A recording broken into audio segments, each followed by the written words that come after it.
Hello, and welcome once again to Skeptalk. I'm your host, Forrest Valkai, doing everything that I can every day to destroy this channel, and despite my best efforts, we're still here. And today I am joined by my friend Sara. Sara, how are you doing? Hello, I am alive. You know what? That's the best that we can hope for. I met Sara. Sara and I have been mutuals on TikTok for a little while, and then I ran into you in San Francisco recently, and got to talking about your research and just like some cool stuff that you know about science and science communication, science education. And I knew immediately that I wanted to get you on this show so we could talk about some of the cool stuff that you know, because it's particularly relevant. It's particularly poignant to what we do here on The Line. For those of you who are tuning in for the first time, The Line is a deconstruction hub. It's a place for people to come and challenge their beliefs, whatever their beliefs may be. We, are generally secular. We're generally humanists. We're generally science-oriented people. I say generally, by what I mean pretty much 100%. And so we get a lot of theists and a lot of creationists and a lot of transphobes and a lot of homophobes and a lot of people from all walks of life that just need a little bit of poking and prodding to maybe change their mind. And I say over and over that it doesn't matter what I say to this person on the phone, they're never going to change, but the people listening might. And sometimes in a really, really good day, I'm proven wrong. Sometimes the person on the phone actually gives a shit about what they believe and whether or not it's true. But like that's really what we strive for here, is to try to give rational conversation and reasoned conversation behind really salient and important shit. And that's why I wanted you on, Sara, because I think you'd be a perfect addition to that, especially, with everything going on today. So really quickly, before I ramble any further and lose us some more viewers, would you mind just introducing yourself, tell everybody who you are and what you do and how cool your research is? The floor is yours. I'll be back in 30 minutes. You go as long as you like. Well, in the name of God, hello, my name is Sara. I am a first-year PhD student. My program has a really long-winded name, but essentially it's focused on science communication. And when I mean science communication, I don't necessarily mean science education, but like the research behind how people understand science, how people reconcile science, trust in science, deference to science, misinformation, disinformation, social media, all that good stuff. I have a background in biology, so conservation biology, and environmental science and environmental policy. So I come from a hodgepodge of all academia fields put together. One of my personal goals is to keep my advisors guessing by never taking classes that I'm supposed to. And always taking classes that I'm not supposed to be taking, and then getting distracted and doing like 5 different research into like 4 different fields. So I have a lot of scattered expertise in. You could call me a Renaissance woman, but yeah. So I do a lot of thinking and thought and philosophy and sometimes research into how people understand and make sense of mostly environmental science and environmental issues. I do like to focus on environmental justice a lot too. I love that. So yeah, hopefully the people watching can understand immediately like why I wanted you on, because this is the thing. Like we have so many repeat callers on this show where we'll say, pick your favorite thing. Is sex and gender is a big one. These are the same things. Like, okay, well, here's a textbook or 5 that shows that they're not. Well, those are new textbooks. Okay, well, here's the logical, reasoned argument why we say these things. Well, I grew up with it this way, and therefore it's this way. Okay, here's the nature of science changing and why that's really important. Well, it just kind of falls back further and further. And so, like, I wanted to try to pry into that a little bit more with some of the callers that we have. Just kind of dig into like, what do you believe and why? And what would it take to change your mind? And then hopefully from you understanding why it's such a damn hard thing to say, okay, what would change your mind? And when we give you that, why haven't you changed your mind yet? You know what I mean? Because that's so very common. It's like, hey, this is what I need. Okay, here it is. Well, it's this next thing instead. So yeah, if it's okay with you, I'm just going to jump right in. Like we've got some people on the line right away, and there's one in particular. We have a theist caller that's called in a few times. I would love to start poking at with you. Are you ready to jump in? Absolutely, let's do it. Sweet. We'll see how long we go today. Sometimes these shows are 3 hours, sometimes they're 6 hours, sometimes they're overnight. Well, we're going to make you late for class tomorrow. We've got Anthony, pronouns he, him, calling in from the Vagabond Alliance. Maybe it's Virginia. I don't know. Anthony says that intelligent design is more rational and should be considered the default position until proven otherwise. Let's see what he has to say. Anthony, you are on the line with Forrest and Sara. How are you doing today? I'm doing fine. How are you? I'm really good. So let's talk a little bit about what you have to say. Why don't you, would you detail out your position and just explain to us what you mean by, because like I have a million problems with the way you phrased this already, but I want to hear a little bit more exposition here. What do you mean by the default position and so on?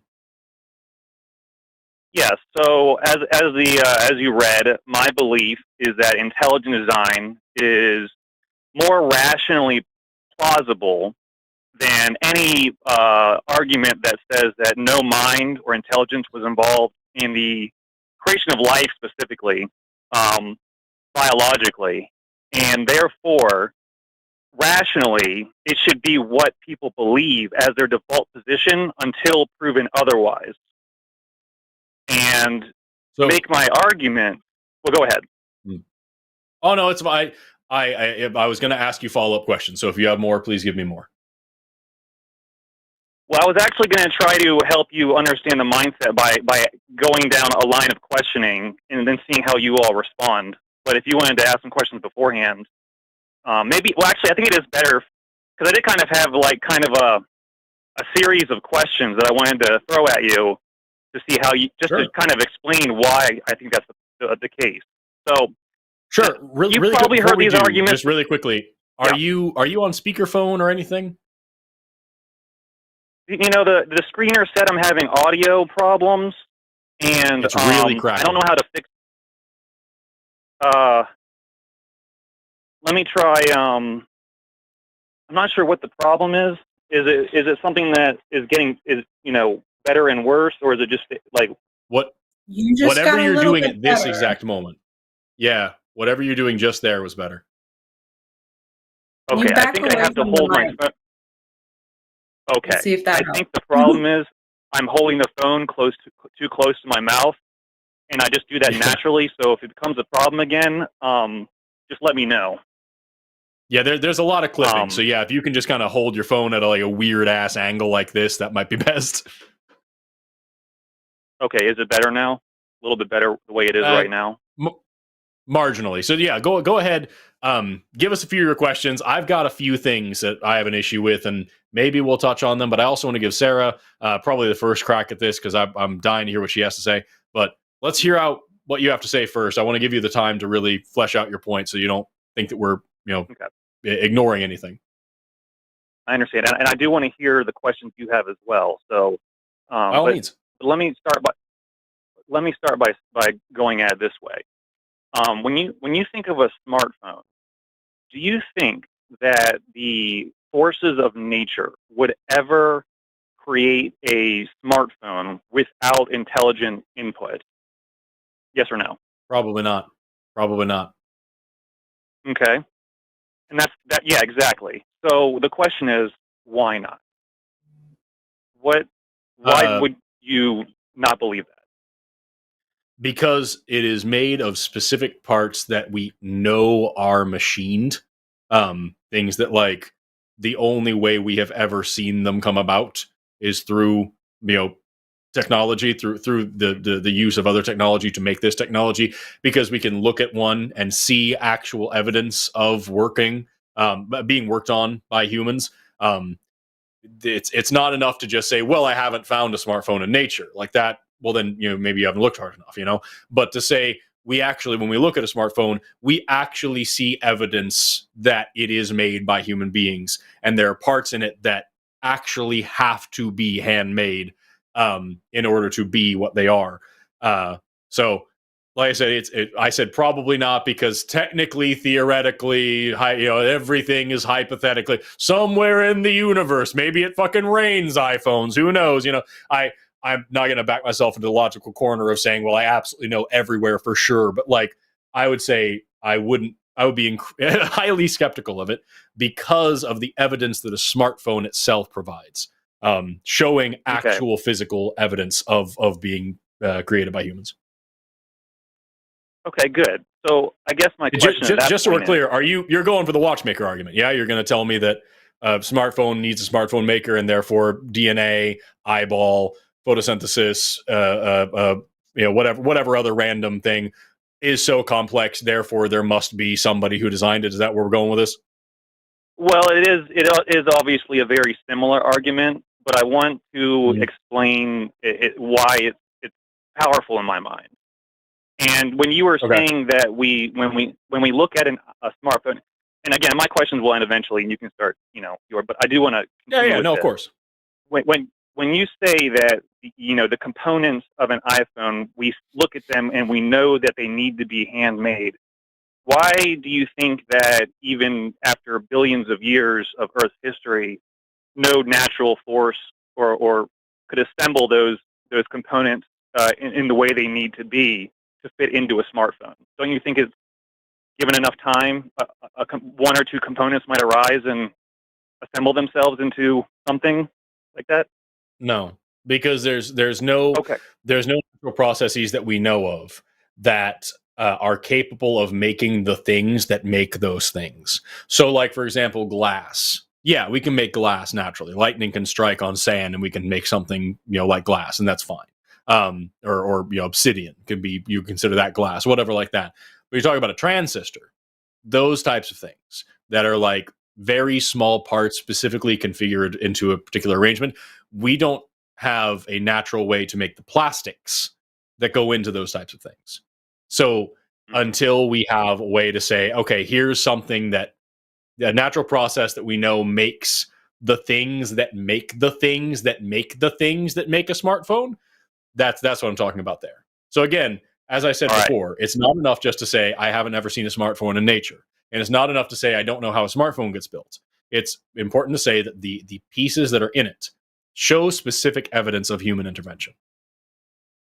Okay. Wow. That is absolutely perfect, Forrest. And that's exactly what I see with biological organisms. I do not believe that the unguided forces of nature could create the specific components in the manner in which we find them to be, which we find in biological organisms, no matter how much time is given. So that's why I think this argument really holds a lot of. Yeah, exactly. And so the issue with that, and then I'm going to turn it over to Sara. But like the issue is that you just took what I said and skirted right past it and went to the thing that I said isn't enough.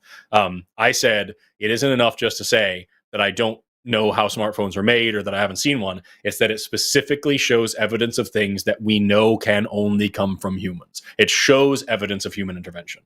So for you to say, I don't believe that the complexity of life can arise by natural processes, too bad. We have evidence for it. We do not. What I'm asking for you, if you want to match, if you want to match what I'm saying and say that what I'm saying supports your position, you would need to show specific evidence of an intelligent designer, not just incredulity about natural processes. Sara, do you have something else that I'm missing out on here? Because I've got a bunch more, but I don't want to just talk the whole time. I have a completely different line, so if Anthony wants to complete his rebuttal, I'll let him do that. Sounds good. Yeah, well, I just feel like when I asked you why you don't believe a smartphone would come into existence by natural processes, you correctly said that when we look at the components, we don't see nature creating anything like that. And I agree, it's not 100% proper analogy because we see humans doing those things. But at the same time, I think that the main point is that there's a fundamental limit to the types of arrangements of matter that unguided natural forces can produce. And that humans being much more complex than a smartphone, I think the argument applies that much more to a human or an organism than a smartphone. What I said was that we don't know of any natural processes by which the things that make smartphones can come about. So, of course, there's no natural process by which a transistor can just pop into existence. We know that. In the same way that there's no way that a human can just pop into existence. We know that. But the things that make biological organisms, absolutely, we see natural processes for those things a lot. And even the things that we don't know a natural process for, we do find them on their own in nature. So the four major macromolecules of which all living things are made are proteins, lipids, carbohydrates, and nucleic acids. Those are the four things that make up every single living thing ever. Those things are made of, specifically, proteins are made of amino acids, lipids are made of fatty acids, carbohydrates are made of sugars, and nucleic acids are made of things like nitrogenous bases. I'm missing a few extra chunks in there. There's some other stuff that some of those are made of, but those are the major overarching components. And we have found every single one of those things in space. They self-assemble all the time. We have experiments here on Earth where we show them self-assembling, and creationists love to say, well, some scientists still had to put together the experiment. No scientist put together the experiment on the asteroid where we found amino acids. No scientist put together the experiment on the meteors where we found every single nitrogenous base there is. And we found there's only about 20 amino acids that are necessary for life on Earth. We found hundreds of them out there in nature all by themselves. So what I said about the smartphone was that the things that make the smartphone, the fundamental components, the building blocks of those smartphones, we don't see those out in nature, and we don't see any natural processes for them. When it comes to the things that make the fundamental building blocks of life, we do find them in nature. And we do see them creating themselves all the time. We see natural processes making them. And even if we didn't know the natural processes, we still find them in nature all the time, and that's fine. And we also have a lot of evidence showing how they self-assemble into the macromolecules themselves. We've seen peptide elongation. We've seen amino acids self-assembling to form the basis of proteins. We've seen oligonucleotides formation as well. RNA can self-assemble. And RNA, if you know anything about biology, or about cell biology specifically, you know that RNA is both a catalyst and genetic material. It's something that is remarkably useful and does so much heavy lifting in your cells, and is so fundamental to life working. So, like, you have the building blocks, and you have the processes by which the building blocks become big, clear as day in nature. That is very, very, very different than a smartphone. And it's not fair at all to say, well, I don't see this thing which shows very clear human intervention. Therefore, I shouldn't find this thing which doesn't show any kind of intelligent intervention whatsoever. Okay. Well, I think that that's been a lot Sarah from you and me. Yeah, Yeah. I was going to say, that's been a lot from you and me. So, Sarah, what was your completely different line? Yeah, I have a completely different line of questioning, and Anthony, let me know if I'm putting you on the spot. But my question is, why does it matter? Like, specifically to you, why does it matter if the creation is default of belief for people? Because we should believe what's true, and I hear a lot of skeptics and atheists saying that atheism is defined as a lack of belief in God, and that should be the default position unless someone demonstrates evidence for existence of a God. And what I'm trying to argue is that actually no, the default position should be that there's an intelligent creator, because that's the more fundamentally, rationally plausible explanation of what we observe in nature. So atheists actually have to disprove the intelligent design argument to hold to their belief system. Atheism should not be the default belief system that people adhere to, in my opinion. Okay, so it matters to you because atheists believe the opposite? I hear them making the argument that their belief system is the default position until gods are established, or a god.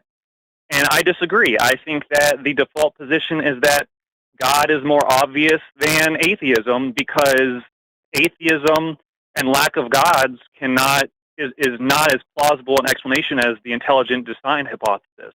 So it shows that God is more plausible than no God or lack of God, which is leads to other questions.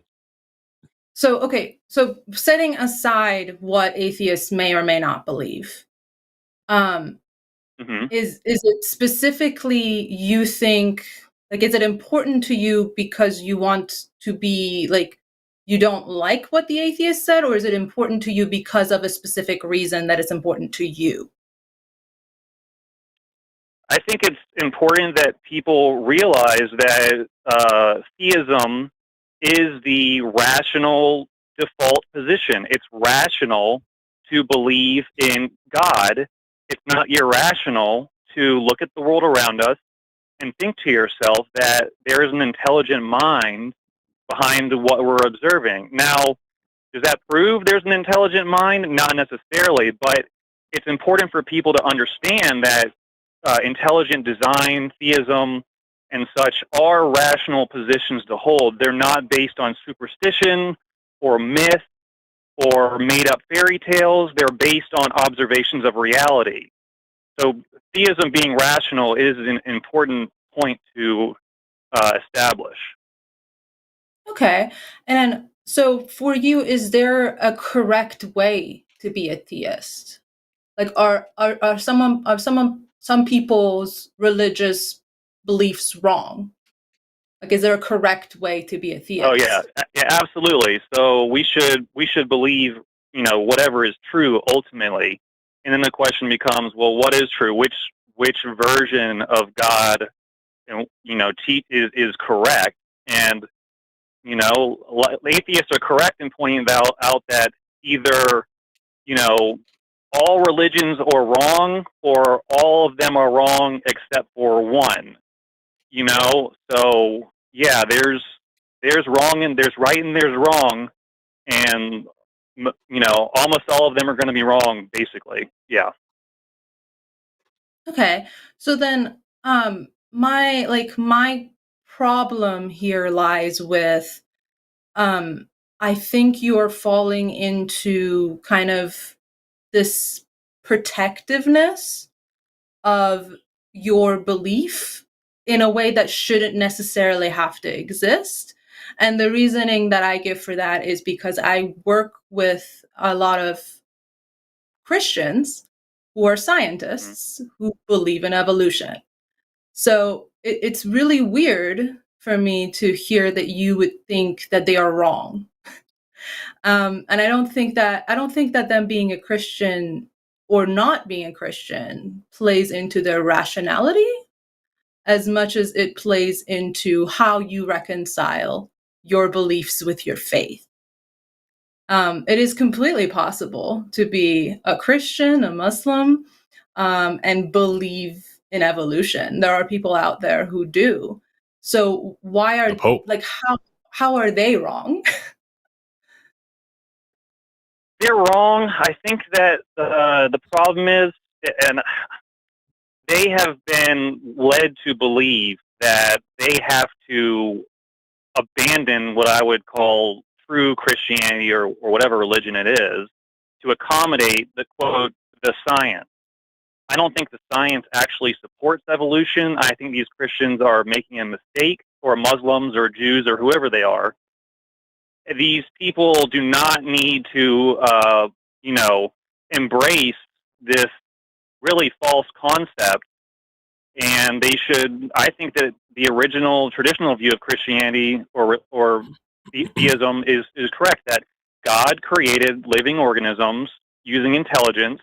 They didn't arise through a long evolutionary process from some universal common ancestor.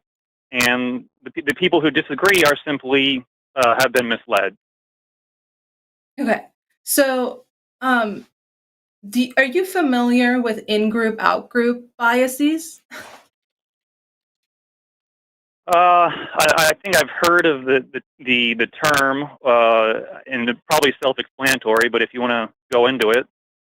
Yeah. So The idea is that it comes from social psychology and it comes from group identity theory. And the idea is that people have different groups that they identify with. One of those things can be religion, but then it can also be your gender. It can be your hobby. It could be like there are different groups that you identify with. And some things are in-group biases, which is you think that your group is the best. And some things are out-group biases, which means you perceive the out-group that is not within your group as being wrong or being misled.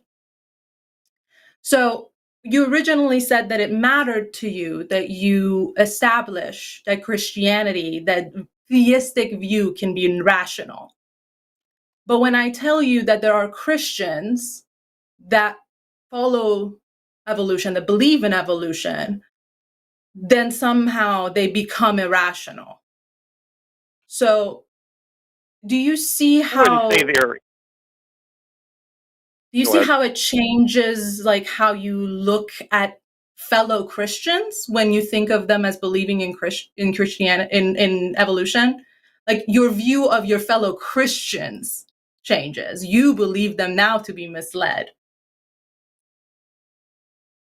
Yeah, I don't. I wouldn't describe them as irrational by any means. I mean, there is a certain seductiveness to evolutionary theory. It is plausible at a superficial level, and there are some things I would consider evidence for it. But there's nothing. I don't see any problem with saying, ignoring that whole discussion, with saying that some people are wrong and some people are right. There's truth, and then there's what's not true. If Christians have adopted or embraced a false idea, then that should be acknowledged as such. And that's not just true for Christians, but anyone. Our whole point should be to where there's error in belief, we should be correcting that, and that requires us to acknowledge that there's people who are wrong and there are people who are right, and hopefully the truth wins out. Okay. So here, and then my question becomes once again, why does it matter to you specifically? Like what part of believing in, not just believing in the creationist view, but why does it matter to you that others don't? Is it just a pursuit of knowledge? Like, do you want everyone to be as knowledgeable as you are? Or is it something else? Well, I think that if we were intelligently designed, as it appears to me that we are, and not just humans, but all life, then this intelligent designer must have had a reason for doing this, or some purpose, or this creator intelligence clearly did this and cared about it enough to go through all this and create these beings. So if you don't believe there's a creator, then, and there is one, then that's going to possibly inhibit you from having a relationship with that creator if it exists. Okay, so again, there are people who are religious but believe in evolution. They believe in the creator. They believe in God. So is it then like their relationship is not impeded unless you are judging their relationship with God. So Well, they have their yeah, relationship. So what is the problem then? problem is there are, for every person who believes in God and evolution, there are countless more who think that evolution explains away God, makes God unnecessary, and then lose faith in God because they believe that the things that God has created are explicable in terms of mindless natural forces. So these people are being led into error by a false idea, scientific idea, and it's causing a problem with their relationship with the intelligent designer creator. And that's not a good thing. Okay. So your pursuit is a pursuit to save lives, or save souls, rather. Sure, I guess you could ultimately put it that way. Why not? Okay. I would acknowledge, as someone who doesn't really like subscribe to any religion, I would acknowledge that that's a really empathetic pursuit. I'm impressed that you are so concerned with the faith of someone else's soul. That must be a hard thing to like think about daily. But then again, there's a level of empathy that's like wonderful. But then there's a level that feeds into like not letting people have their authentic relationships and authentic like feelings about the world, because you are worried about their souls. So again, it comes into that like in group out group thing. Like you're like the correct thing is in this in group, and if you are like I can see you are a super empathetic person because you care about all these people's souls, but I'm here challenging you to be empathetic, be confident in other people's ability to make decisions for themselves about this topic. No, I've lost faith in humanity a long time ago with that. But my opinion is that in religion and in non-religion, people are governed far more by emotions than by reason and evidence and facts. And I'll be the first to tell you that that's true of Christians, but I think atheists also need to admit that there's not really much difference between them and the Christians in that regard, in my opinion. I will be the first to admit that I think emotions are good. It's good to have them. They're important. They're part of logical thinking. You can't be a good logical thinker if you don't have emotions.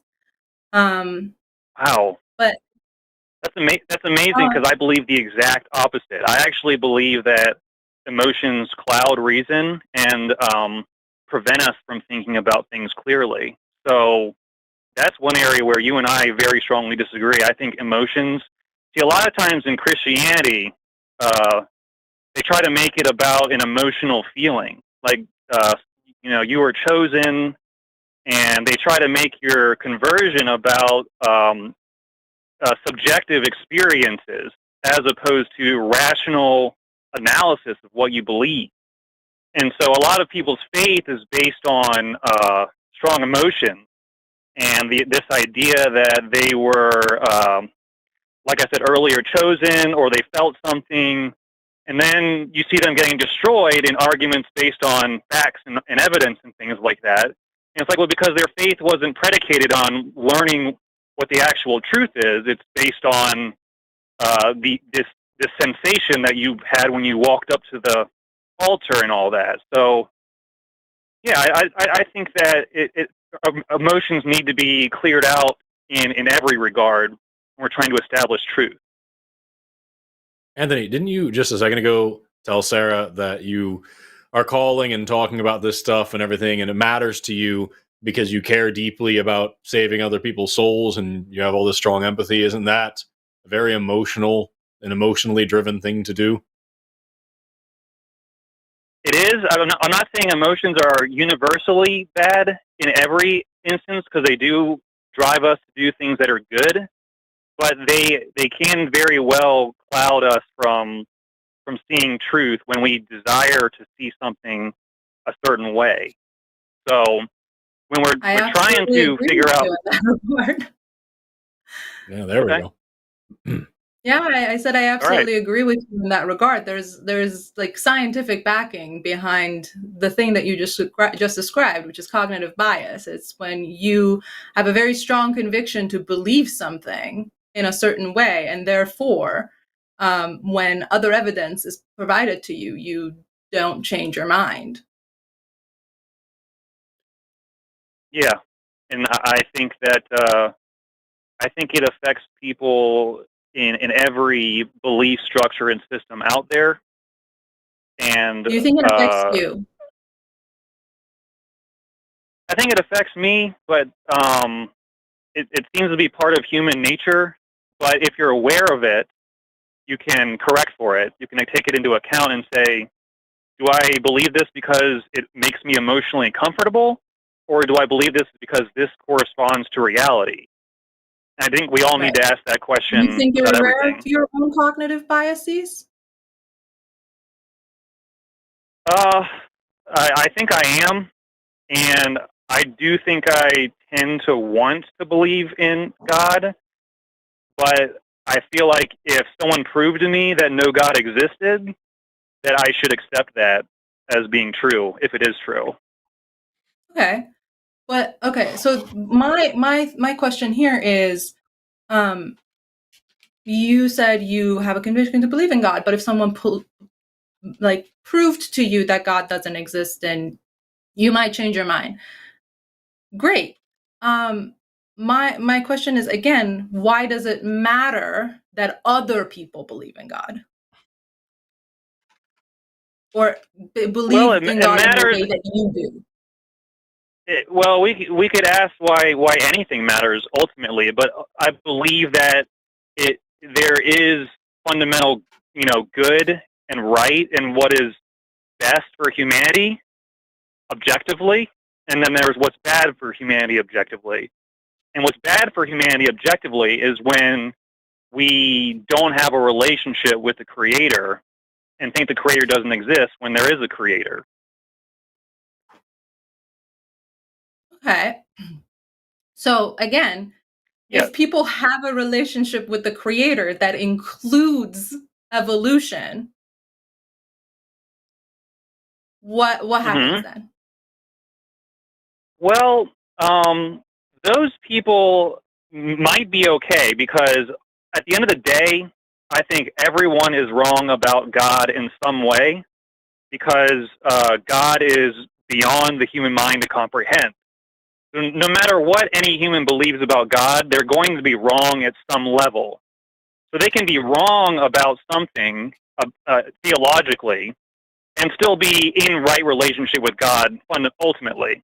But there are others who take these ideas and it leads them to completely different conclusions based on their interpretations of what they're seeing and understanding. And those are the people who I feel like need to reconsider what they believe.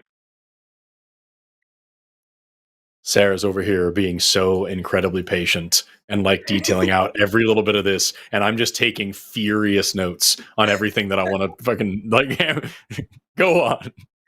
If you want to jump in, please feel free. I would completely derail where you're going. I've got completely different questions, and I'm taking, like I said, I'm taking ample notes. So this, I promise. So we'll be here for a minute, but I want to see where you're going with this because I'm loving your so far. Let's wrap this up. Sarah's asked me why it matters to me. Oh no! And you're not wrapping shit up. You've got me to deal with after you get her. I've got so many questions for you, dude.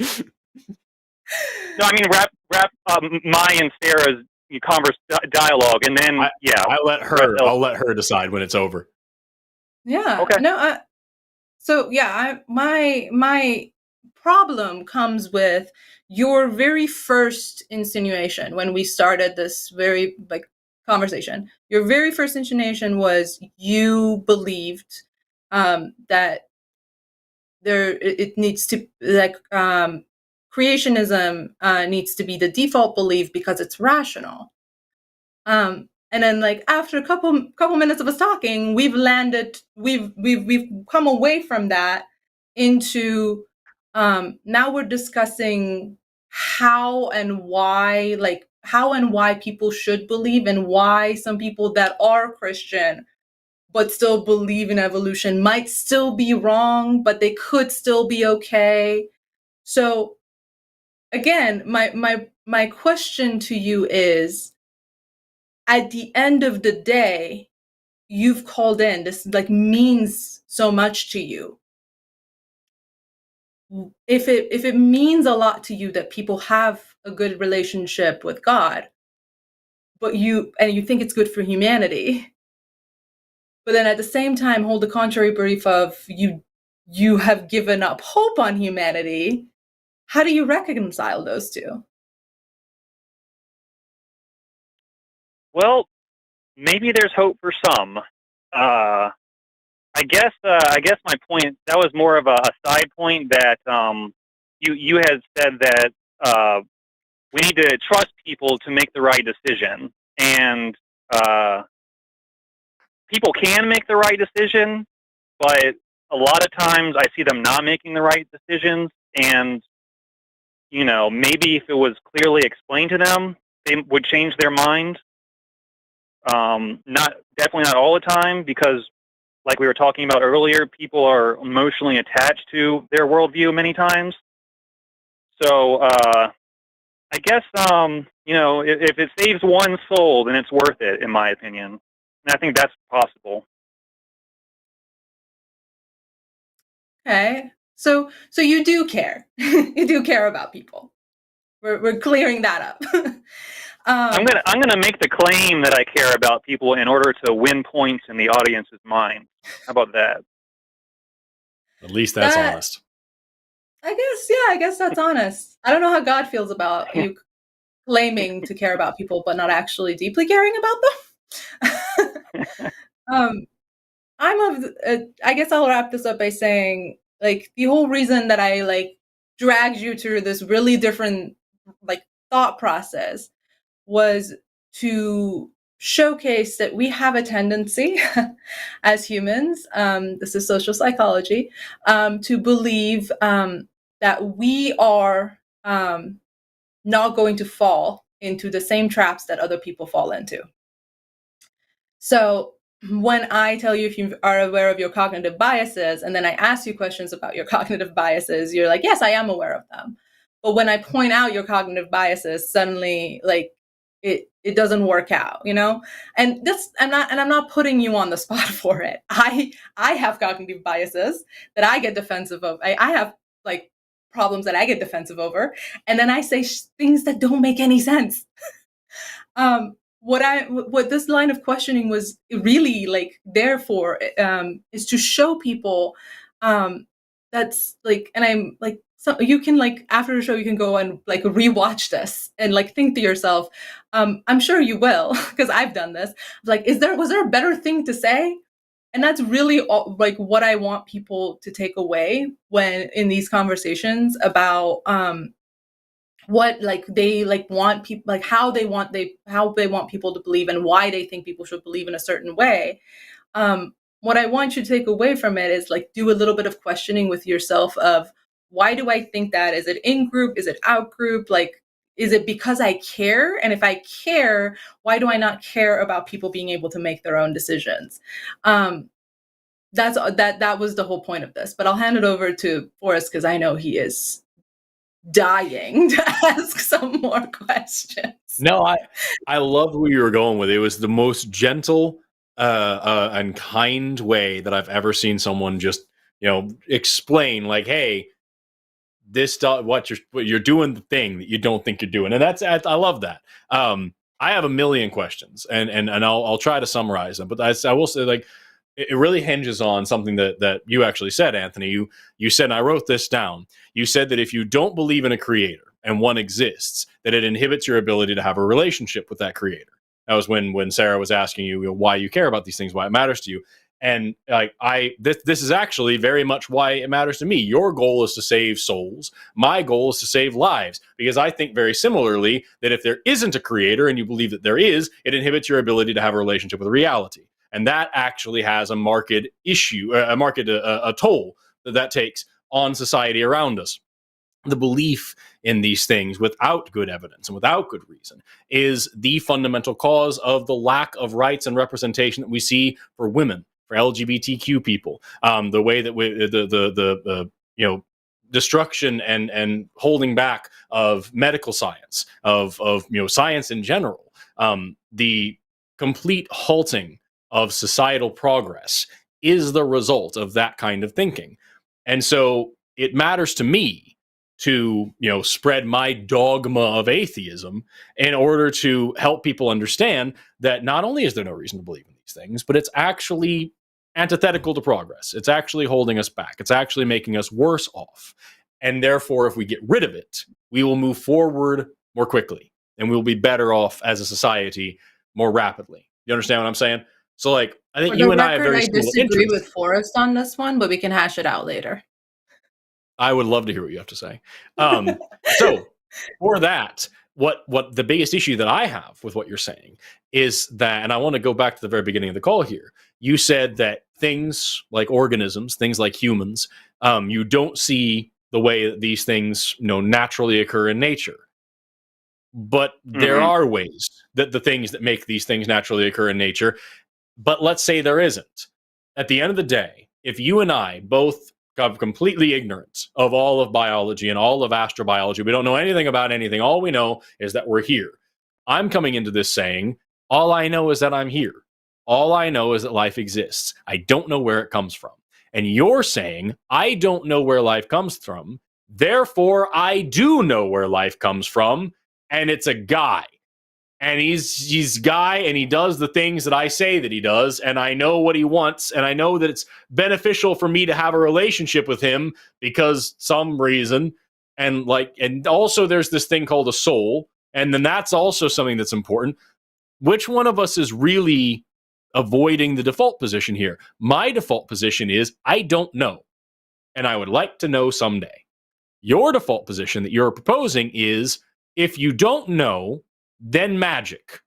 And there's a bunch of other stuff as well that goes along with that magic, because it's not just any old magic, it's my version of the magic. It's Christians. It's the Christian, it's the specific Christianity kind of magic, but not the Christians that believe in evolution. Those people are deluded. Those people are far. So, do you understand that what you're proposing here isn't actually a default position, and it isn't actually an argument for intelligent design? You're just taking ignorance and covering it up with layer upon layer of assumption and trying to make cake, and it doesn't really work.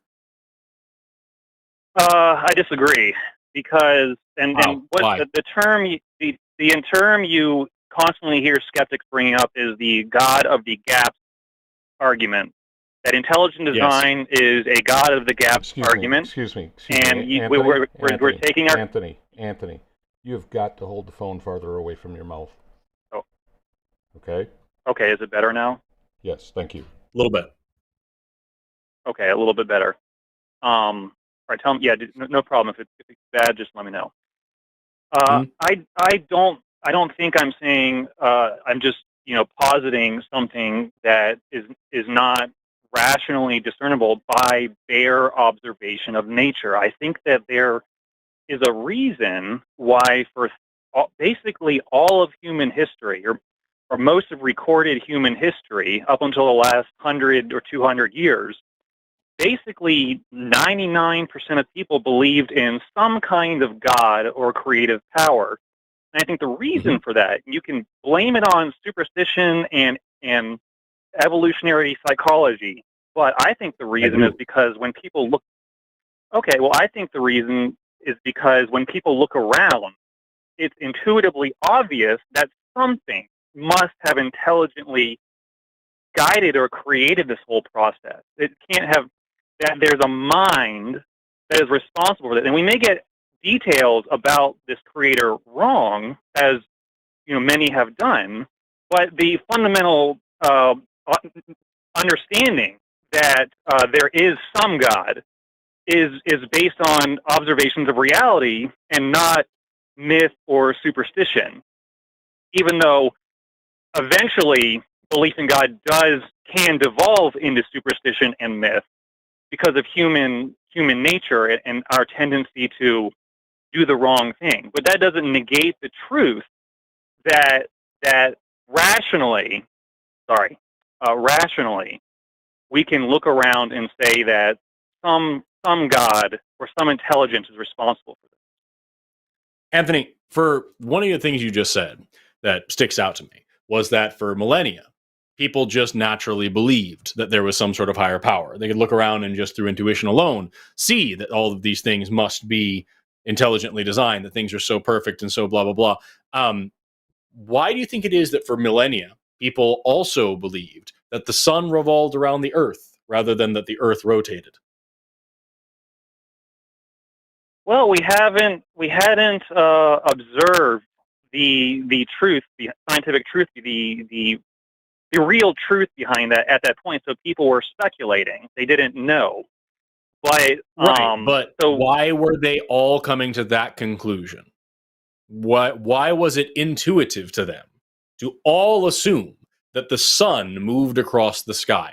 Like damn near every culture that I've ever heard of has a myth of the sun, either a sun god or it's an object or a chariot or something like moving across the sky rather than the earth spinning on its axis. So why did all of these ancient people all intuit that the sun moved around the earth? well, they didn't understand. Well, okay, I'm gonna make the atheist happy, but they didn't understand what was really causing it, and so they filled it in with their own ideas about what might be happening. What But would it look like? What would it look like if the sun were orbiting the earth? What would look different in the sky for us? if the sun was orbiting the Earth, If the earth stood still and the uh, sun went around us, what might that look like on the day-to-day? it would.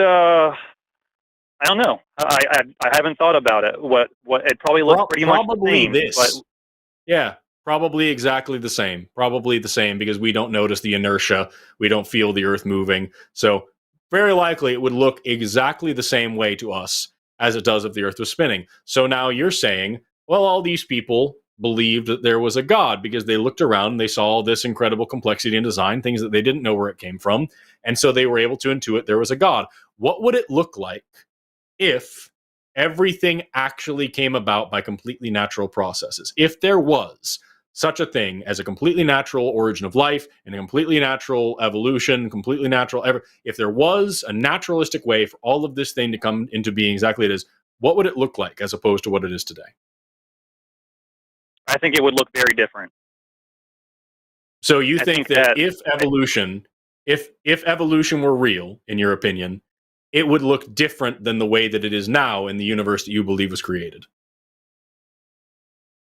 Yeah, I do. I don't think. How? I see. Well, there's so many areas where I think that the evidence, the actual observed evidence, just does not correspond to evolution, what evolutionary theory would predict. What do you I think don't would think. be a thing that would occur if evolution were real? What is something that you would expect to see in a universe with evolution? Well, I think that there would be a much finer spectrum between living organisms. I think that organisms exist as discrete units for the most part. Now there is some blending, but when you have this notion that was observed in science for a long time of classifications, this is basically people being aware that organisms exist as distinct uh, units of creation. There's discontinuity, and I think if evolution was the case, like let's say I can give an example. Like let's say you take humans and apes, for example. They're pretty close, and or even let's say dogs and cats. Maybe that's a better example. And I think that if you look at these different organisms that are close, there should be a very basically it's like the colors. You never really figure out where you go from one color to the next, because if you move incrementally, you're still in the same color until eventually you land up in a different color. But with organisms, you see that there's these big gaps, and some of the gaps are smaller than others, but for the most part, there's they seem unbridgeable, in my opinion. So you're And that talking doesn't about what two completely. You're talking about two completely different taxa. You're talking about dogs and cats, completely different things that don't share a common ancestor anytime recently. The common ancestor, I don't know off the top of my head. If I had to hazard Okay. a guess, I would say somewhere between 40 and 60 million years ago. But between one type of cat and another type of cat, there is such a gradient. And if you expand that gradient out far enough and you look through enough time between dogs and cats, there is also such a gradient. There's just not one that's alive. So the thing that you're describing... Don't you think that's a bit convenient? Convenient? All right, since you two are biologists, help me out. Let's find two different organisms that are close but share a close common. Are crabs and lobsters a good example? Not Do they really. have a recent common ancestor? Okay, well, let's just say crabs and lobsters. They're both crustaceans, but one's a hexapod. No, one's a decapod, and the other one is an arachnid. Right. So let me tell you. This is my thinking. There should be, like, between crabs and lobsters, a very fine spectrum of organisms that kind of meld the difference between crab and lobster, and there's no really point where there's a discrete separation. There's something in the middle that's like a crab lobster. Do you mean something that's alive? Do you mean something that's alive today that would look that way, or something in the fossil record that would look that way? Well, yeah, I just think either one. Yeah, I think that it's just every single instance we look at, somehow all of the intermediate forms are gone, and they're distinct. There's distinct discontinuity in the living record, and I don't think that evolution makes sense. Why would such a thing exist if evolution is true, and evolution is about organisms adapting to their environment? Then if you say, here's the crocodile, which is adapted to its crocodilian environment, and here's a duck, which is adapted to its duck environment, right? They are both fit for their niches. The crocodile lives as crocodiles do. The duck lives as ducks do. For you to then say that there should be a crocoduck that you can find somewhere, some blending between them, then you must also say that there must be some environment that is precisely smack dab in the middle of a crocodile's environment and a duck's environment, where the exact selection pressures are identical and blended halfway in the middle, and somewhere in between ambushing gazelles and horrible rape, there is this specific environment where corkscrew penis scaly monsters exist, and that's your like that. What you're asking for doesn't make any sense. To just pick any two random species, no matter how similar they may be, and say, well, there must be this exact thing that's somewhere smack dab in the middle of them, is to also say that there must be an environment that's smack dab in the middle of them, and there must be a lot of time where that environment was right there for the things to evolve into. It doesn't make any sense. Yeah, maybe. Well, it should be noted, crocodiles and ducks do live in pretty similar environments. They have very different lifestyles. When I say environment, I should have replaced that with the word niche more often. Okay, yeah.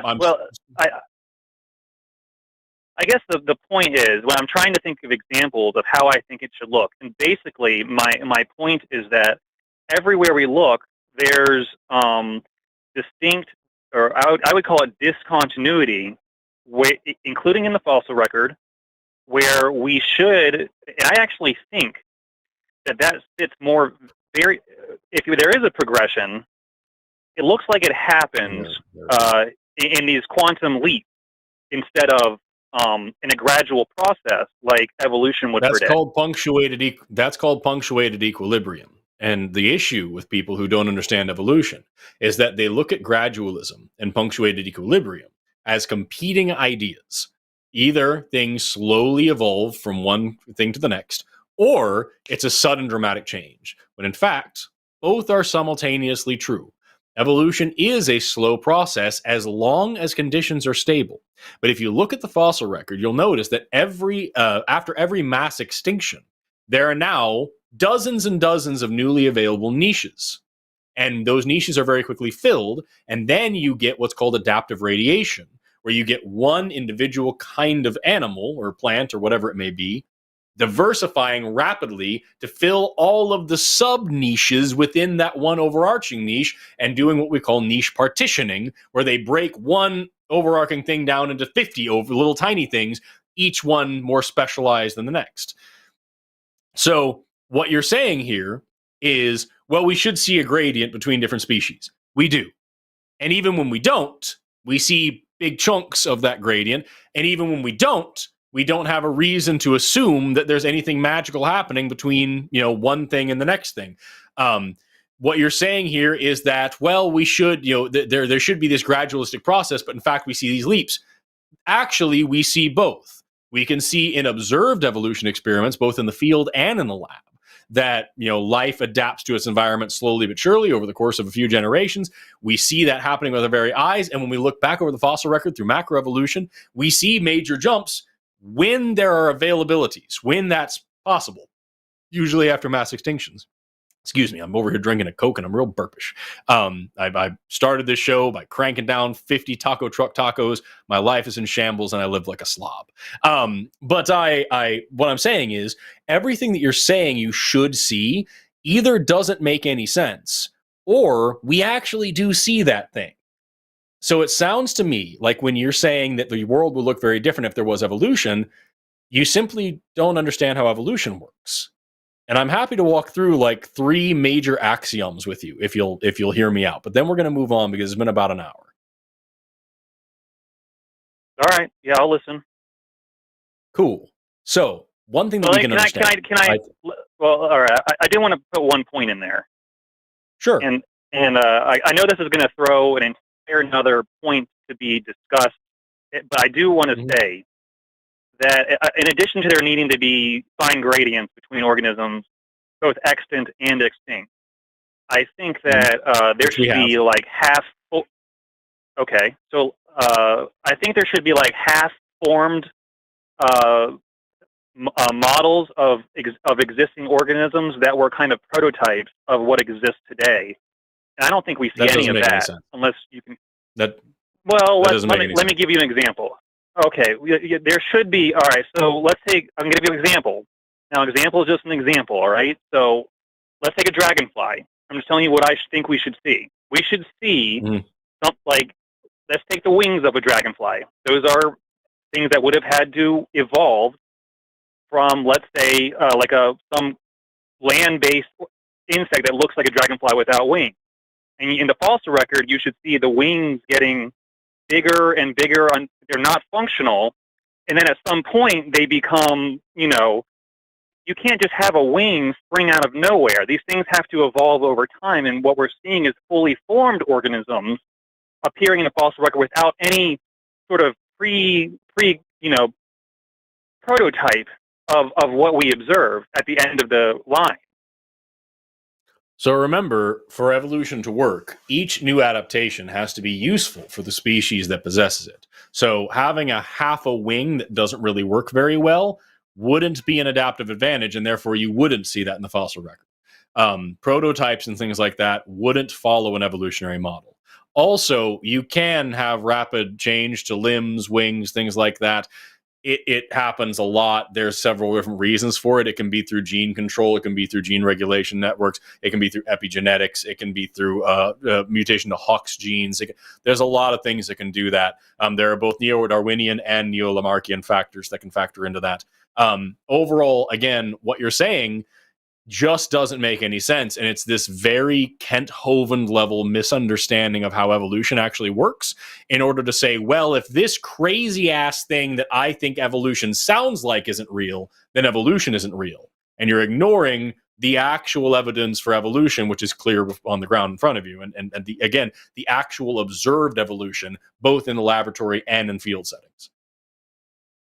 So let me explain a little bit more about how this works. And then we'll wrap up because I think Sara talked for about 30 minutes. I've talked for about 30 minutes, and we've got a few other callers on the line. I think we've gotten about all we can out of this. And I have 3 things I want to go over with you very quickly. They'll take 5 seconds, and then I'll explain my major issue with your problem, and then I'm going to go away. The first thing is how evolution actually works from a logical standpoint. Let's make it make sense. You and I can agree that DNA exists, right? Correct. And is passed on from parent to offspring, yeah? Correct. And the major functional part of DNA is called a gene, and each gene codes for a different thing, right? Correct. And genes come in different flavors, right? So there's not just one gene for hair color, there's actually a bunch of them, And some traits are polygenic with several different genes all factoring into one individual trait.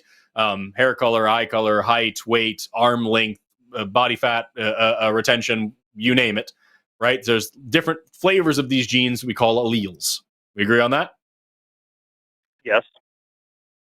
And do you also agree that through mutation, because there's a bazillion different ways mutation can work, you can alter and change and create new alleles. And also through epigenetics, you can change which alleles are turned on or off, that are overexpressed or underexpressed. There's lots of ways for DNA to change between one generation and the next. Do we agree on that? Yes. Okay, now here's the final question. Do you agree that different alleles, different genetic traits, are better suited for life in different environments? So if you have all the best alleles to be a penguin, you're going to die in the Sahara Desert. And if you have all the best alleles to be a boa constrictor, you're going to die in the bottom of the ocean, right? You have to have the right alleles for the place that you live. Does that make sense? Yes, it does.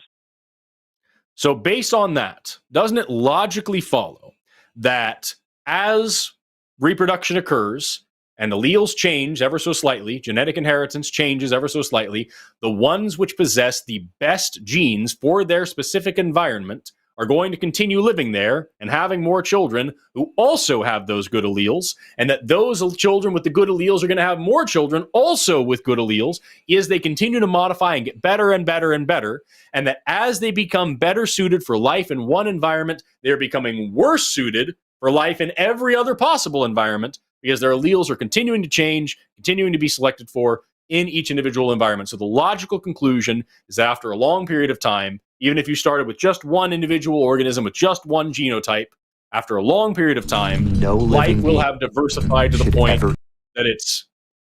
Am I hearing that? Is everybody hearing that? Is that me? No, but I definitely heard that.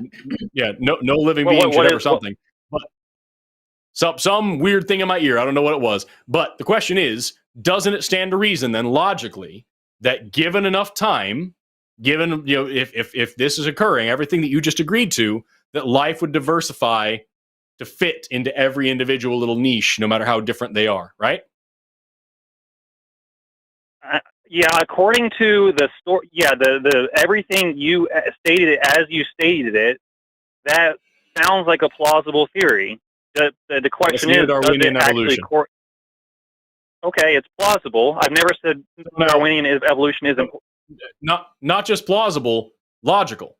That is the logical outcome of everything that we just agreed to, right? I think that is one plausible, logical theory, yes. But is it borne out? Just a follow-up for you, Anthony. Yes, it is. And also, here's the big thing, is that the point of this whole call, when you called in, was that you said that it is the default position that there's an intelligent designer and that there's this God up there that designed everything on purpose and wants a relationship with us, and it's good that we believe in him so we can continue on this, and that there's the soul, and that we have to save our souls and everything like that. Of all of the things that I just talked to you about, explaining evolution and coming to a logical conclusion about how evolution works, how many of the things that I explained to you are we absolutely sure exists? Genes, alleles, DNA, species, environments, everything that I gave you. Is there anything that I gave you that is up for debate in terms of existing? All of those things exist. I would question whether they can. And so here we are with me saying, here's all of these things that definitely exist. And if all these things exist, then here's the logical outcome to them. You can say it's one of many logical outcomes, but it is a logical outcome. And on the other hand, you have you who's saying, I don't know where life does stuff. And so here's a bunch of stuff that I can't prove exists, that I don't have any evidence for that I can bear out to you. It seems that way. And so I think, and a lot of other people thought it, and people in the past thought it, and therefore I think that it's reasonable. Do you see how these two ideas really aren't on the same playing field at all? Well, I would say that we would have to examine the specifics of everything you said and see whether it really is. I would say, let me put it this way. I really don't think that you oversimplified things to a level that I can't disagree with it.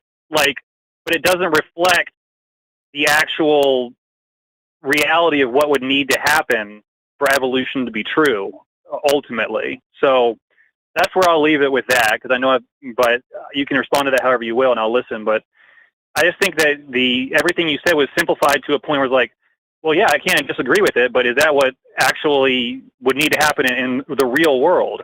You know, so that is neo-Darwinian evolution. It is one of the many ways in which evolution works, and it is something that we have direct, actual, observable evidence for, and have watched happen again, both in laboratory and maybe field next setting. time we can talk about that. All right, that sounds great, Anthony. Well, maybe next if I call again. Yeah, thank you. Bye. All right, Thanks, bye-bye, Anthony. Sarah. I think you need like a towel to dab in the sweat. I got you just did a whole intellectual workout. What's frustrating is that like this is what I was talking about at the beginning of the show, is that like I really genuinely, Anthony's called a few times. Anthony's a repeat caller, and I've criticized Anthony before for calling him with something and not really thinking it out. And this is kind of how it is here as well, is where it's like, I think it's logical to assume that a God exists. Okay, do you have any evidence for that at all? Well, it just kind of seems that way. And I don't think that's a straw man to say, you know what I mean? Whereas, you know, we're coming from the position of, here's everything that we know. Here are the ways that we know they work. And therefore, evolution, we actually have a way of, it's not, even if we didn't have any direct observation of evolution, it's something that we, you know, have a pretty good handle on logically. And the counter argument here is, well, not only does the lines of evidence that you provide, not only do I not think they're real because I don't understand them, but also there's this dude, and I happen to know his name, and I happen to know where he lives, and I happen to know what he wants and what he does and how he thinks, and I happen to know that he wants a relationship with you, and also there's a different part of you that's non-physical and non-corporeal that lives somewhere in your body, may or maybe not, and that's also a thing. And then there's also this afterlife that you need to be concerned about, and if you don't do this, then you're not going to get to go to the theme park. Did I mention the theme park? There's a theme park, and you're going to get to go there, but only if you do the thing that I'm saying, but not the way these other people are doing it, because there's like 22,000 different denominations of Christianity alone. They're all fucking stupid except for this one. This one's the one that's got it. And it's not, and so there's this book that's like from the Iron Age, and it's mainly a sex manual, but it's got some stuff in there about Jesus. And that what's really important is that if you read it, the right version of it, not the other versions, but this version, and only translated into my language, then you're going to find something really cool. And that's that if you think about it this way, then actually life can't come from non-life, and dogs can't produce non-dogs, and therefore eat a cracker on Sundays and you won't go to hell. And it's like, fuck, like what, how did we get to all of that? You know what I mean? Like where did you, that's so many. It's like I said, you're taking a base layer of ignorance and piling on just layer after layer of assumption, and you're serving me this cake as if it's something that I should care about, and I just fucking don't. There was something in it also. You said you disagreed with me on. I want to talk about that. What would I say that was wrong? I do. I think so. At some point, you said something along the lines of like something about this type of like thinking, like religious thinking, is what like impedes progress. Yes, it hinders societal progress, and it damages people and societies around them. Yeah, I have one comeback to that, and that is Reverend Dr. Martin Luther King. I sit in a very different, I think, bubble than the audience is used to, where like Forrest and other hosts sit in a very different bubble than I sit. Where I sit on religion is I don't think religion is bad. I think religion is neutral. I think religion is morally neutral. And I think religion can be very, very good. I specifically have a problem with a subsection of religion, and that is usually white supremacist like renderings of Christianity.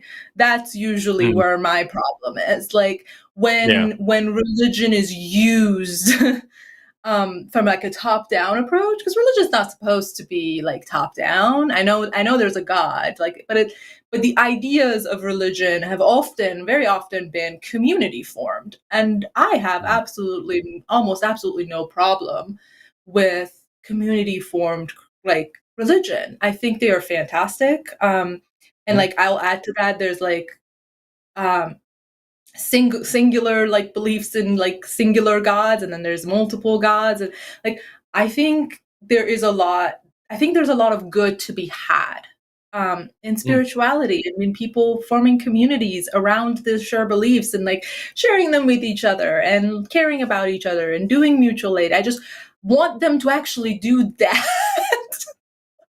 over the must ban abortion, you know, like I want them to do that over like God predicted the hurricanes, therefore we don't need to do anything about climate change. Like that's my problem with religion. I don't have like a concurrent beef with the God of Christianity. I just wished that his followers were more resembling of Jesus. I think that's a very optimistic approach. And the reason why I disagree with it is that, and I don't think anything you said is particularly atrocious. You know what I mean?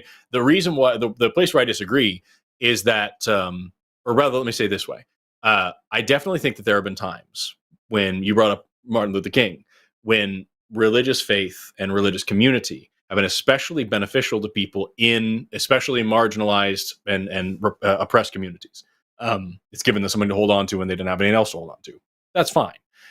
My issue with it is that I think that people like Martin Luther King were good and helpful and useful in spite of their religious faith, not because of it. I think the religion was the tool that they used. And as I've often said, you know, a hammer is just a tool. I can use it to build a house. I can use it to bash somebody's head in. The hammer is morally neutral, like you said. And it can be argued that religion is the same way. The issue is, number one, every benefit that you just gave for religion, community and society and generosity and culture and all these other things can also be achieved without it, without the baggage of religion. And the bad side is that baggage. You know, it's not to say there has never been an evil atheist who did anything bad, but there hasn't been evil atheism that has taught bad things. You know what I mean? There hasn't been like, nobody ever went out and bombed a bus because no God exists. You know, that doesn't really track. But there have been, you know, plenty of people who have done hideous. The KKK is a religious organization. Al Qaeda is a religious organization. The Lord's Resistance Army is a religious organization. So that for me, that's what I argue a lot. Is that like, yeah, I used to feel a lot of the same way that you do, of like, you know, religion is fine as long as you don't, you know, touch me with it. And I still want to say, you know, to people all the time, they call in, they ask me, why do you care about this stuff? Like, I have no problem with people believing what they want to believe at home. Like, I think that sucks. I would rather they not. But like, religion is like a penis. It's fine to have it. It's fine to play with it. Just don't take it out in public and don't put it in my face. You know what I mean? That's what I'm saying. It's just you know, keep it to yourself. And so the issue is that you have, even in private life, you have something that teaches you to be satisfied with bad evidence. You when you are religious, even a religious scientist, as you've mentioned, you know some, I know plenty. I used to work for a guy who was a atomic and molecular physicist and a Catholic. The issue that I have with that shit is that you are deliberately using a different kind of thinking for that one thing than you are for anything else. And that hampers your ability to be critically active in the rest of the world. Does that make sense? Yeah, I mean, I get, like, I feel like that is like the stage of atheism where I call angry atheism. Oh yeah, yeah, no, that's fair. And like, to me, like, it comes with like a state of privilege because I didn't grow up with Christianity. I grew up with I grew up in a Muslim majority country, with Muslim being the prescribed religion of the government, but not the prescribed religion of the people. So it was a very different upbringing and like understanding of religious people and being around religious people, and like seeing the inherent, like just inherent good in just so many people that, as you would say, like come Friday, just completely like brilliant scientists come Friday switch brain off a little bit and just have like a completely different experience. But like to me, like the my problem arises in like the prescription of like atheism in the same way that it does, and like mostly because I think of how Christianity was used first as the weapon of white supremacy against other religions. So like Black spirituality, indigenous spirituality were destroyed because Christians were like, that's the wrong type. It's the wrong magic. Like how like we need to cure these ignorant people that are thinking wrong, of their way of thinking wrong. And I, for the most part, try not to fall into trying to like doing the same with when I think of atheism. I try to not go, I think these people are ignorant and must cure them of their like processes of thinking, because those processes of thinking are present in people that are not religious. Like cognitive biases are present in people. It's just, oh yeah, our brains are very good at recognizing patterns where none exists. We are very good at doing that. And religion is not necessary for that process to happen. So therefore, I don't think, like, I'm not of the opinion of if we just there was no religious person, then world would automatically be a better place. I think people would still have those exact same thought processes, not religious. The issue. Yeah, no, I agree with you there. I agree with you there. But that is specifically why, that is precisely the issue that I take with all religious faith. Then is that I think faith as a like as it is the embodiment of those biases and those issues. And so like, why not rally against it? Because the fact of the matter is, you bring up white supremacist Christianity, which I agree, especially here in this country, is the major overarching problem. But that's not to say that any other religion isn't an issue. There have been Buddhist terrorists in the world. Every religion's got the same amount of shit, and it's for the exact same reason. It's because if somebody can make you believe absurdities, they can make you commit atrocities. And if somebody can make you believe that saying a few Latin words over a cracker is going to turn into the literal body of a Jewish zombie from 2,000 years ago, and that you need to eat it to get a ticket into heaven, then they're also going to be the people who can tell you that you need to just destroy abortion rights, or to shoot up a gay nightclub, or to bomb a bus because the infidels are nearby, or whatever else. If somebody can impose that kind of faith thinking on you, and especially when the way that we treat faith in our society as if it's something useful or something morally necessary, and the way that we treat faith as a virtue, something that shouldn't be touched, the way that we're not able to criticize religion or religious faith in any way, those types of things lead to the exacerbation of those problems, and they lead to the proliferation of that kind of destructive and hazardous thinking that tears apart individuals and also the societies they live in. Damn near everybody watching the show right now has some sort of religious trauma, was raised in a way, whatever purity culture, or physically or mentally or emotionally abusive, or all of the above, household or culture or society, whatever, that taught them, because this book says this thing, you are evil, you are sinful, you are wicked, you are whatever else, and taught them hideous things about themselves, and gave them emotional and mental scars that may never heal.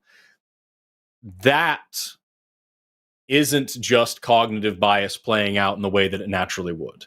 That's a systemic and thousands-year-old problem that is being allowed to persist because our society has deemed the cancer beneficial. And I don't think that's fair. You know what I mean? That's why I understand where you're coming from and saying that, like, religious faith on its own is one thing. It's a neutral aspect, and that there are some good communities of religious people and good aspects of religion. I'm fine with that. But the reason why I'm an anti-theist as opposed to an atheist is because I see the harm that literally any, even the most benign amount of faith is capable of causing. And I think that it's not worth the risk. I think that you can get every bit of the benefit of religion without it, and you avoid the potential costs, and the costs are too high to play with, in my opinion. Does that make sense? What I'm saying? Yeah, no. I mean, it makes sense. It doesn't change, I guess, my mind about how I approach it, which is I approach it as looking at it as like a neutral thing, where like for me, I guess here's where I stand. I am aware of my in-group out-group biases and like my out-group biases towards religion. For me, I have made the conscious decision to not let fundamentalists define what the out-group is entirely for me. Like, Right. I am against the fundamentalists, not the entirety of the group they claim to represent that they don't. Because there are people within religion that are not fundamentalists. They're amazing people.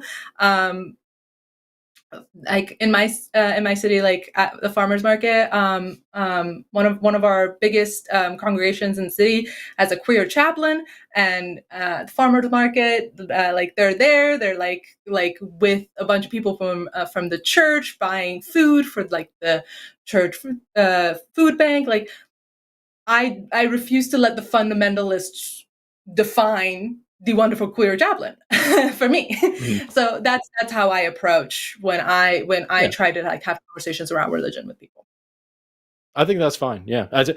I want to point out, not everybody, I don't think every host on this show or every guest on this show or anybody needs to be an angry anti-theist. I think the main point of this whole network is skepticism. And I've even had a guest on the show once who was a Christian, but he had really good shit to say, and we talked about it. And I just, that's where I'm coming from. It's just, I just want to make sure to point out, I think that you mentioned angry atheism, and I think that's a hysterical phrase. I love that. I use it all the time. I make fun of myself for that all the time because that is the category I get lumped into a lot. I also think that it's fair to say that a lot of the angry atheists have definitely earned their anger, and they have every right I don't think I don't think it's undeserved anger. Yeah. But it is important. Yeah, it is important. I will say, criticism. It's not sustainable for me. Let's put it that way. Right. And it is important. I will, the criticism that I often levy against other angry atheists is that it is important to rein that shit in and use it appropriately, because a lot of people, when they first deconstruct, they want to go bang on every door and grab anybody with a white collar and shake them and be like, how dare you, and they want to take that venom out on everybody else. And I went through that as well, even though I never really had that same kind of deconstruction or that same kind of traumatic background. Man, there was still a time in my life where I wanted to be that edgy and go out there and fuck some people up.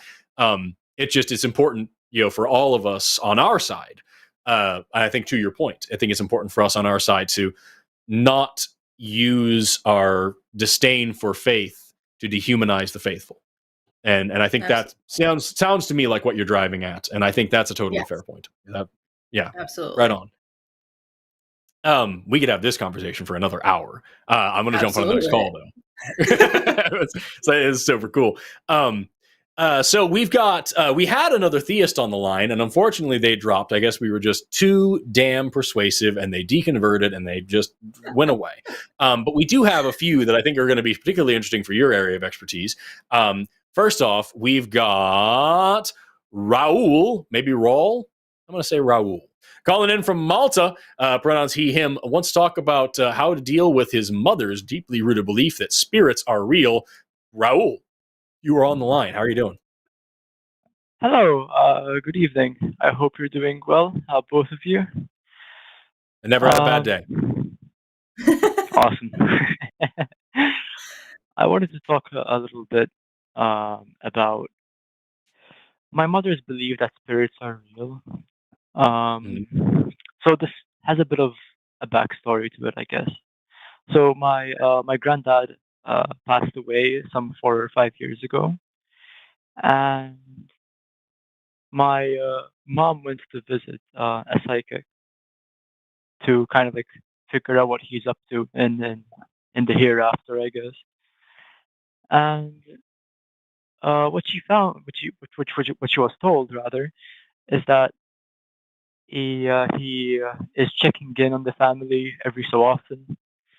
He's wondering how I'm doing, how my sister, for example, is doing, and he said something very interesting, and that was that there was a letter containing a certain amount of money in the basement, and lo and behold, when my dad went to the basement and looked around for himself, he saw an envelope, in fact, filled with cash, and it's a pretty curious thing. Now, I'm an atheist, so I can chalk it up to mere coincidence, but my mom isn't so convinced. Um, my mom thinks that there are supernatural forces at play here, and that uh, it's it's it's it's it's really solid proof for her, I guess. We've tried to talk about how, well, by we, me and sometimes my dad, but my dad is also kind of convinced at this point that stuff like divination, it's really their entire MO is that they chuck statements at you until one of them sticks, and then when that one sticks, the recipient goes, "Oh yeah, okay, so it has to be true, all of it." Um, Yeah. it's kind of like an appeal to intuition, I guess. It's a predatory one, in my opinion, and it's just I have no idea how to approach it going forward. Sounds a lot like Yeah. astrology. You just say, "Oh yeah, you're gonna think about an old friend, and something lucky will happen to you, and beware of buses today," and it just whatever random dumb thing, and everyone's like, "Oh yeah, no, that's me for sure." Um, yeah, I think Sarah, you're obviously gonna have more to say about this than I will, but like I think it sounds an awful lot like that same confirmation bias of like all the times where there wasn't a sign from this, whatever that they didn't notice. It's only this one thing that they thought might kind of sound like a little bit like that, and then that for sure is the thing. You know what I mean? What do you think, Sarah? Yeah, I think it also like I think this is a point of a little bit of that cognitive bias meeting our grief brain. Our grief brain doesn't function really well. So like communication psychology, when we are depressed, anxious, angry, our brain doesn't do the thing that brains normally do when they're not those things. Um, and I think like for me, like if that was what was happening, first I would like assess the harm. Like, is there harm in your like mother believing this? And like if the harm is like they're gonna go back to this like charlatan and give them money, then okay, we need to do something about it. If they're not, then like my philosophy around grief is that it's gonna take time. So and you're gonna come off as insensitive if you try to undo like something good that connects someone to something as they are grieving. So my usual like thing is like, is there harm? Can you see the harm? Can you can you see where like harm might be?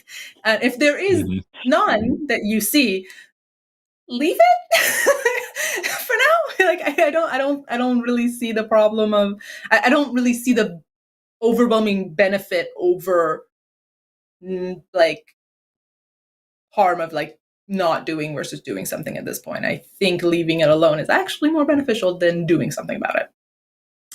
But if there is harm, then I think the conversation then again becomes like acknowledging that cognitive bias is meeting grief-stricken brain that's looking for things. And again, our brains are really good at making patterns and seeing patterns in places where they are not. Mhm. And like approaching that conversation from like acknowledging that.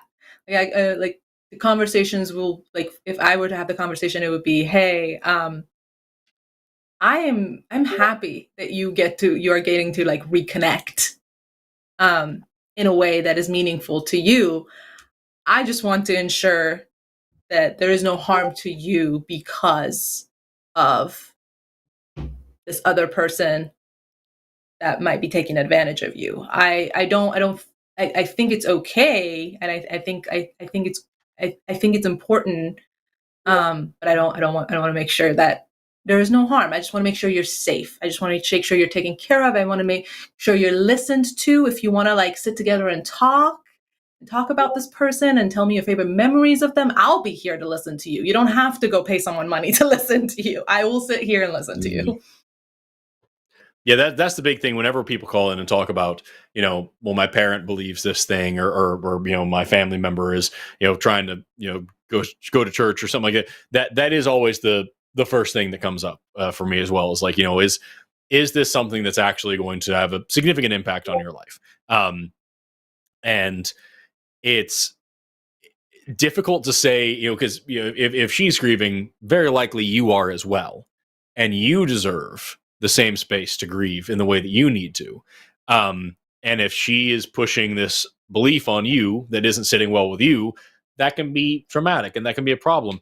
And so another follow-up question is, what's the most important thing here in your relationship? What's the way, if you're going to go about this conversation of either like hashing this out, what's the actual end goal? Is it to try to make yourself more comfortable, or is it try to make your relationship with her persevere? You know what I mean?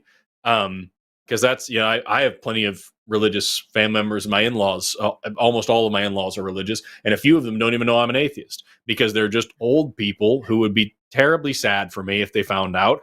And the best case scenario of me having that conversation, that an old woman is sad and scared for someone that she cares about. And what benefit is that? You know what I mean? And so I'm not going to go say grace around the table. I'm not going to go to church. But if they're having an Easter celebration and I can bring a few eggs and make my nieces and nephews happy, I'm going to do that shit. You know what I mean? For sure. It's not worth it. But if they were trying to be pushy with me, and if my mother-in-law was sick and I was scared and sad and worried for her, and they were trying to be like, you need to go pray and all these things, then yeah, we'd have that conversation. Be like, hey, this really isn't for me. Please grieve and process and stress and worry in a way that works for you, and leave me to do it in a way that works for me. I love you enough to give you that space. Please respect me enough to give me mine. Yeah, that's for me. But I don't know if any of that helps you. Just really, I think what Sara and I are driving at here is give yourself the grace and the compassion to handle this in your own way. And when it comes to everybody else in your family, really just ask yourself, what's the goal and what's the purpose and what's the harm? And just kind of look at the big picture rather than just attacking something because it is a religious belief. Does that make sense? Gotcha. Yeah, it makes perfect sense. I won't take too much of your time because I know that you guys prioritize atheist scholars. I think We have no a more. pretty important question to ask. Excuse me? I was going to say, we have no more theist callers. The lines are closed, so it's you and two other atheists that we've got left. Oh, awesome. So, yeah, I think that the belief is really innocuous. Overall, it's very harmless. I don't think it poses any kind of like threat to the to the relationship between me and my mother or anything of the sort. It's just I guess that I get filled with a certain kind of atheist rage, the likes of which you guys were talking about not so long ago. It's the fact that, Mhm. that there's someone being paid to sort of like deceive people and go around deceiving people and just Yeah. making that their entire personality. I think that's really bad, and I feel as though Oh, my yeah. mom is constantly being Psychics. taken advantage of. Yes. Psychics and tarot card Yeah. readers and all these other vultures, those are actual problems. One of the major, I would say the more just festering and malignant pockets of the faith industry. So I agree with you there entirely. No problem with that. Yeah, it's I don't know. But yeah, that's mostly it. Um, I don't know if I should pursue this kind of um line of questioning. I don't think I will, as a matter of fact. I think that it won't. It's not really productive, and it'll just make things a little bit awkward. And at the end of the day, like, the this particular belief in a vacuum, it's not harmful. So, um, if anything, it just I don't know. If there's any kind of like emotion that I have as a result of this, I don't know. I just want psychics and tarot readers to just leave people alone and let people grieve their own way instead of claiming that they are divinely connected to to their loved ones, and just leave people alone. Grief is a tricky thing, yeah, because like if it were me versus a psychic, I would be more than happy to tear that person apart and be like, prove the fucking afterlife is real. Prove that there's any way you can do it. Let's talk about this. Show me some evidence for your claim. Oh, I go to the mat with that person for sure. If I was at a psychic convention full of people who were there to see those psychics, I would absolutely be right there at the front being like, these people are fucking vultures and they're here to take your money. They're scam artists. They're con artists. Here's how a cold read works. Here's the carnival tricks that they use. I can do the same carnival tricks for free and give you just as much no comfort. Walk away from I would be right there. But if it's one of my family members specifically that's just in the throes of grief and they're suffering enough as it is, how much fucking worse are they going to feel if I come up and say, hey, well, the good thing is they're not anywhere. They're just gone. They're just gone. You'll never see them again. You'll never see them again. And just start rubbing that salt in. Like, give them the time. Like, fuck, man. That's one of the harms that I talk about with the religion, is that it robs someone of these healthy coping mechanisms. It allows someone to process grief and to understand the finality of death and to allow themselves to let go of someone without letting go of that love. And these are all things that you can do in a secular way. But when you've been raised on religion and you've been robbed of that opportunity to develop those skills, then when somebody dies, that's the worst fucking time to try to develop those skills. I would never blame somebody for just living in that faith for a minute because it's the most comfortable thing to do at the time. Because I've experienced plenty of grief in my life, and like anything to make it a little bit less awful would almost certainly be welcome at any time. It's only because I am a veteran, experienced atheist that I am not prone to fall into that line of thinking. But yeah, it is tough, my guy. It is very tough, and I hope that I think letting some time pass and coming to talk to this person a little bit more, and I think eventually this will be a conversation that you'll probably have, and it'll probably be very, very fruitful for both of you. But I think right now the most important, if I could offer you any advice, as if my opinion means fucking anything, I think the most important thing for you is to prioritize your own processing, your own grief, and your own healing as well. I think it's very admirable of you to care about this other person in a time where you were also hurting. But I think you take some time for you, man. Cheers. I super appreciate it. If there's just one last thing I could ask. Yeah. So my mom is convinced, mostly because of that one little hair in the soup, that being the envelope containing cash. And I was just wondering, how would you kind of not really explain it away, but how would you make sense of that? Well, that's a good one. You go first. I think like the way I think about it is like talking about the person that you say your grandfather's habits, because what really happens with psychic is they ask people a lot of probing questions about this person, that they'd like you want to get in contact with this person, I need to know everything about them, and then like your mother might have said something like, he was really careful with money. He would like make sure there was always like some left over, and like he would make sure he would always be like prepared if things were to go wrong. And then like the psychic would go, okay, like what is the most secure place in your house? And then your mother would go to the basement, and they're like, okay, so go check the basement. So I wouldn't really necessarily try like going like, well, what did you tell? Like the interrogation mode. I would turn it into a conversation about the person you've lost, and like, hey, tell me more about like what did you tell to the psychic? Tell me some of it. I want to learn more. I want to like I want to share some. I want to share some of the like roles. And if you see maybe the time or the opportunity to talk about it in like that kind of critical way, do so. If not, don't. It's fine. Yeah, for me, I would do the same. Very similar. Just like, I think that these are things that sound fantastical when you put them in the context that you're viewing them as. But when you take them out and just look at them as an objective observer, it's very logical, reasonable, everyday, very mundane things. I put some money in an envelope to save and squirrel it away from my family because I care about them.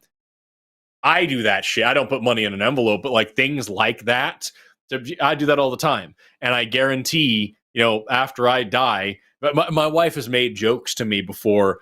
I'm not even going to explain the background to this. She once joked to me that if she ever had to identify my body, if she got a call from the police and they say, hey, we found this guy, we don't know who he is, but we looked through his pockets and we found a little pocket version of the Constitution, some drawings of some DNA and other molecules, and what looks to be a list of sharks. And she'd be like, that's him! And like, that's immediately, right? But if you asked anybody else, if you said that in the context, like, I didn't know where he was and I lost it, and then I found his shark list and it was a sign, right? And no, I actually legitimately carried around. I was in an ichthyology class and I forgot to take it out, and actually literally like 2 years later, one time I was wearing a jacket and I pulled out a list of fucking sharks and I just had it, and just various shark taxa. And like, that's just what would happen. So I think if you're talking about, these things, it sounds like you had a caring family member that saved some money, and what a cool guy. And if you look at it from an objective standpoint, it wouldn't be as freaky or as supernatural sounding as it does when you're living it. You know what I mean? Yeah, totally.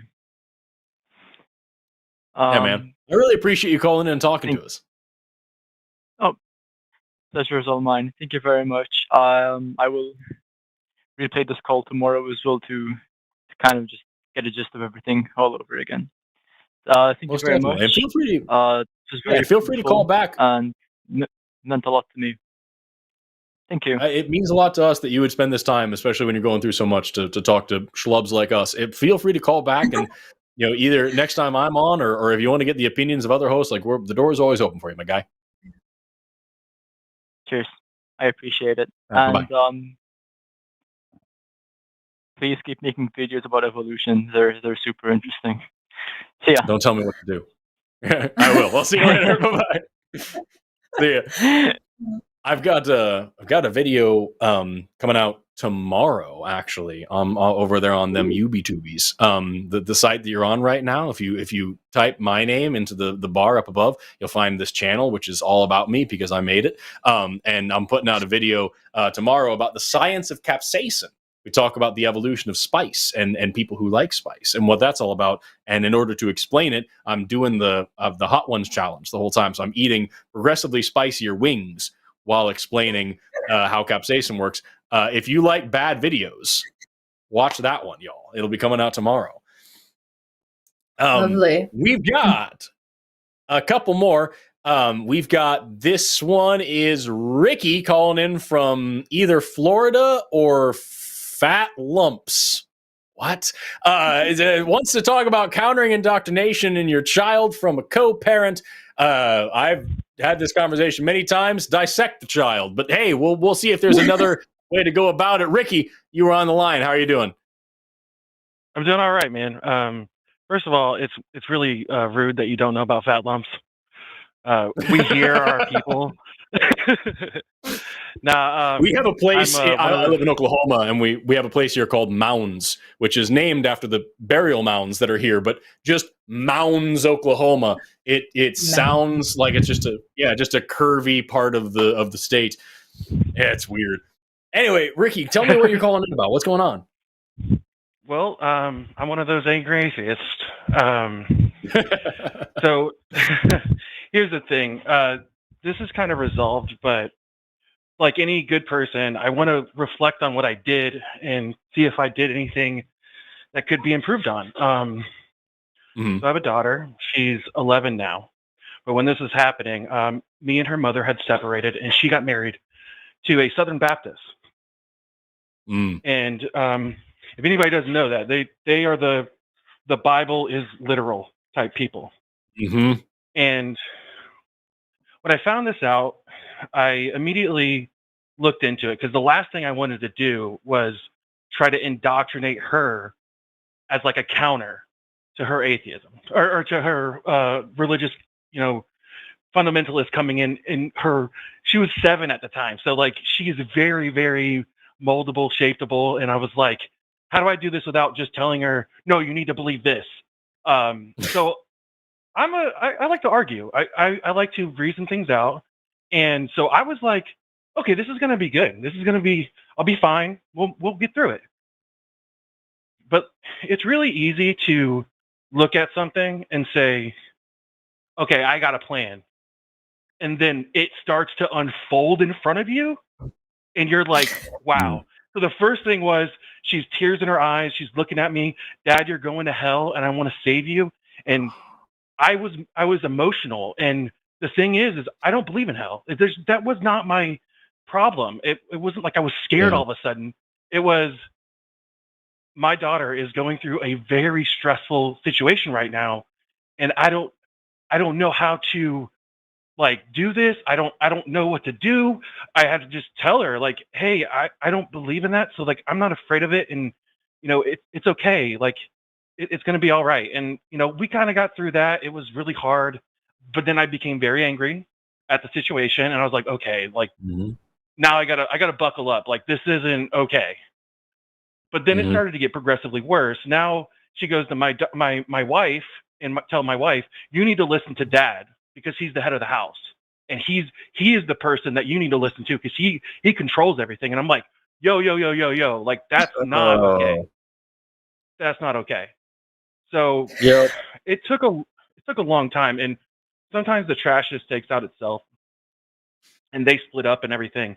But it took a lot of perseverance. And like, I tried my best to try to do a little bit of like simple epistemology with them.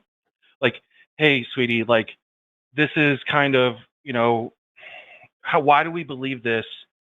What reason do we have to believe this? And for a 7-year-old, like I spoke a lot to people like peers, like people of my age, and it's very easy to reason with. It's very easy to get like dunks on them and like make them understand through, either slight embarrassment or just like, hey, dummy, pay attention, like look at what you're saying. And I've been able to talk people through this stuff, especially like people that were like kind of religious but didn't follow the Bible or something like that. Like I could talk to them, and usually by the end of the conversation, we're having a very productive conversation. But with her, it was like, it just, I don't know. My emotions were way too tied up into it, and I felt like I could have did things better. And I just wanted to see your thoughts. Sara, by the way, hi. So awesome that you're here because it's nice to meet you. And Forrest, I've been a fan of yours for a long time, but when I heard your background, it sounds like you are awesome for this. I know Forrest is because every time a kid calls in about evolution, his whole light lights up. So I wanted to hear what your guys' thoughts on it was because, if I live in Florida, so Forrest, you covered this. PragerU is being allowed in schools. I don't think this is the end of what I'm dealing with, No, I think the first thing that I would say is I don't think you have anything to apologize for. Not that you made an apology, but just like, I don't think you have anything to be ashamed of or upset about. for you being upset and emotional about the situation and maybe being a little bit rash about it. I would be too. I have no intention of ever having kids, but I have enough, the cognition to say that if anybody ever taught my kid to be afraid of hell, or that to be afraid of me going or anything like that, and put them through that pain, there's not a lot that would. I'm not a violent guy, but I might hurt that person. And so, like, for you having the capacity to talk this out with your child, kudos to you. I think this is a great explanation of one of the harms of this kind of thing, is that what just happened was your kid was hurt. No one physically laid a hand on this child, but they hurt this child emotionally and mentally by making them afraid for your safety and their own safety. Because in order to understand the doctrine of hell, they have to believe that they're going to go there too, unless they do XYZ thing. Teaching a child about, if you went into a kid's room and told them about the boogeyman, and taught them that this creature living under their bed is going to come up there and eat them and kill them and rip their feet off and all sorts of weird things if they don't do the dishes, that would be abusive. That would be, you're mentally torturing this child. And it's the exact same thing when you teach somebody about hell, when you're teaching this kid about hell.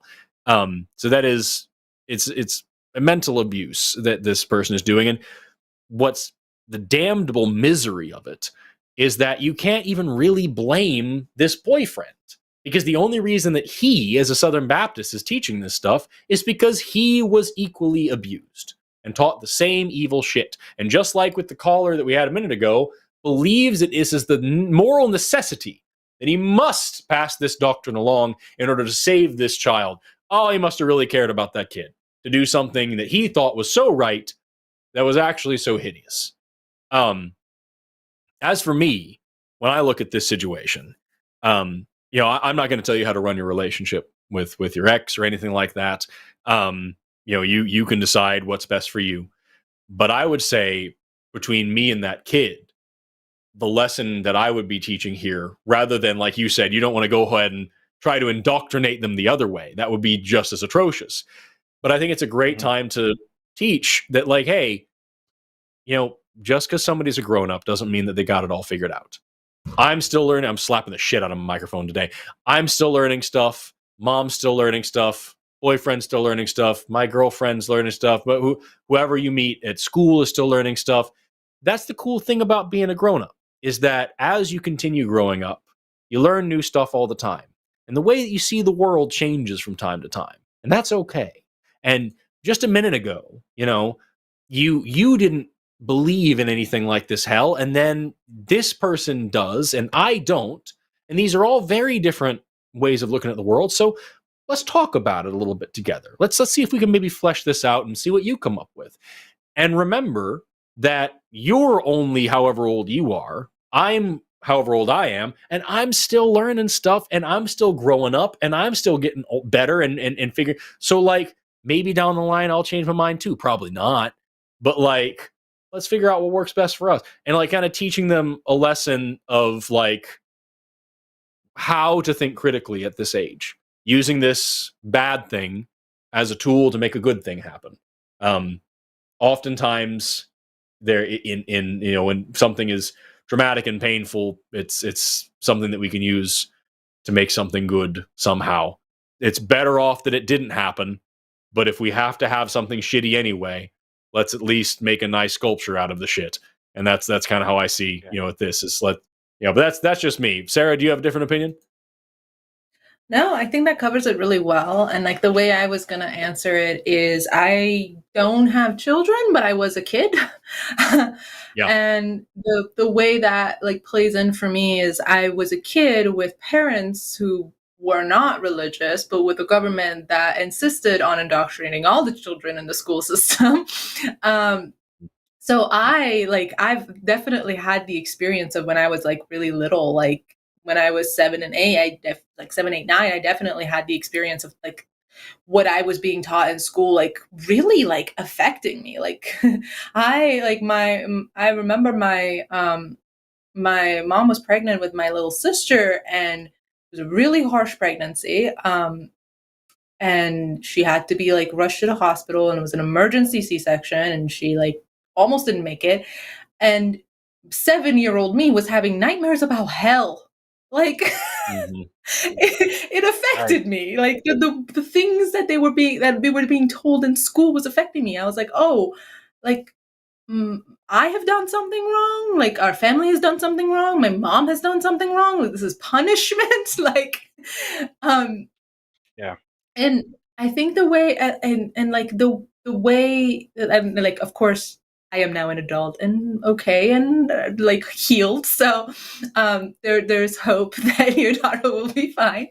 But like the way that like the way that I think what really helped me get through it when I was like little and what I remember of it is my parents were not reactive but very secure and also encourage, and we're like really good at building up my confidence to also be secure. So my like when I was going through my little like religious phases where I would come from school and I'd be like, we learned about this like really important like religious like texts and stuff. My mother would show interest. She'd be like, tell me all about it. Tell me all about it. Like, go from the top, tell me all about it. Like, let's work it together. Oh, that's super interesting. Like, not even like a let's build critical thinking in a like, no, tell me all about it. Tell me the story. Oh, that's super interesting. I'm so glad you learned that. And like, isn't that super interesting? And that built up my confidence a lot. I think a lot of like preventing religious indoctrination in children is just to make sure that they are secure in their personhood. And my parents were really good at doing that for me. I would like I like when I was 9-year-old, I was like, oh, like we're having this religious ceremony at school, and it's our maturity ceremony at 9. Don't like. And like we have to have this like pretty like scarf and in Muslims call it chador. Like we have to have this like pretty chador where we like all have our own, and then we pray. And my mom was like, okay, let's go buy you the fabric. Let's pick out a design for you. Like, how long do you want it? Where do you want? Like, how do you want it to look? Like, do any of your other like friends at school have parents that don't know how to sew? Because I do. When I have a sewing machine, I'll do it for them. Like, tell them, have them come over. That was like a big one. Like encouraging me to talk to not just them, but my other friends, and like my other adults in my life. They're like, oh, you tell auntie about what you learned, tell your cousin about what you learned, because it came out much more genuine when my cousin was like, that doesn't make no sense.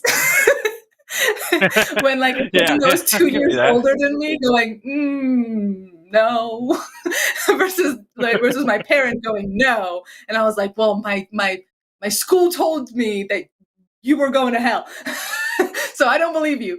But my school didn't specifically tell me that my cousin was going to hell, so her going, that doesn't make any sense. That was much more effective.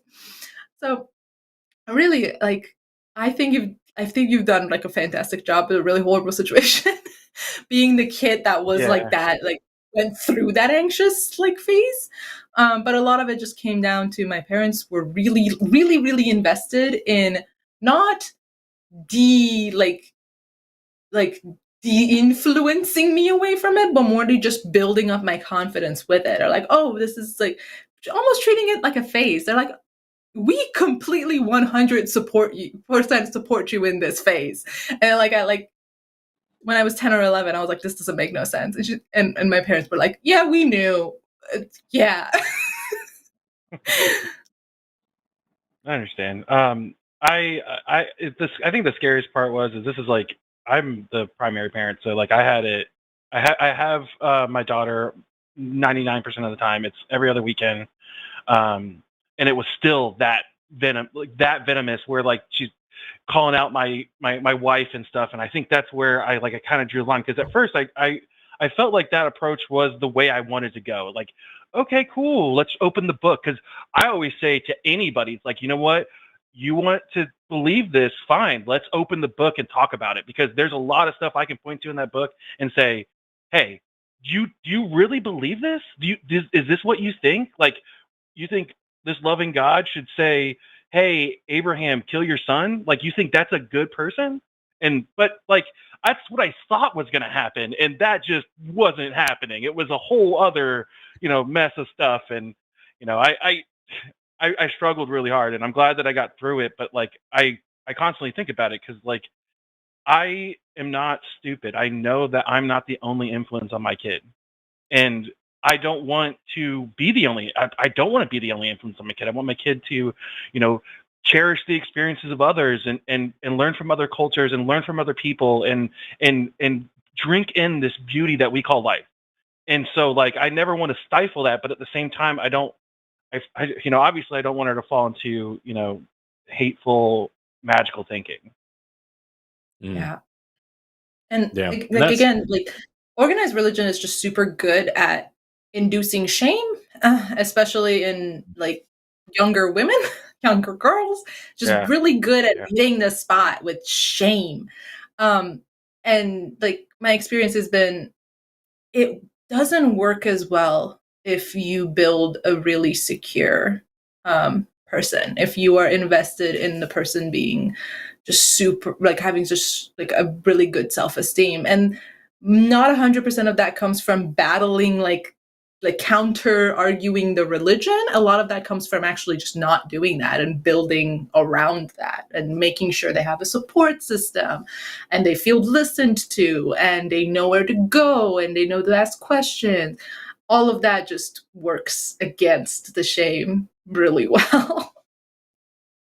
Yeah. And the thing is like I enjoy religion as like a thing to look at and observe, not to believe in, internalize, and condemn others with. Like, I think that it's fun to read these stories and be like, oh, that's crazy that they thought that. Like for instance, like yokai in Japanese mythology, I love how they tried to explain things we didn't understand.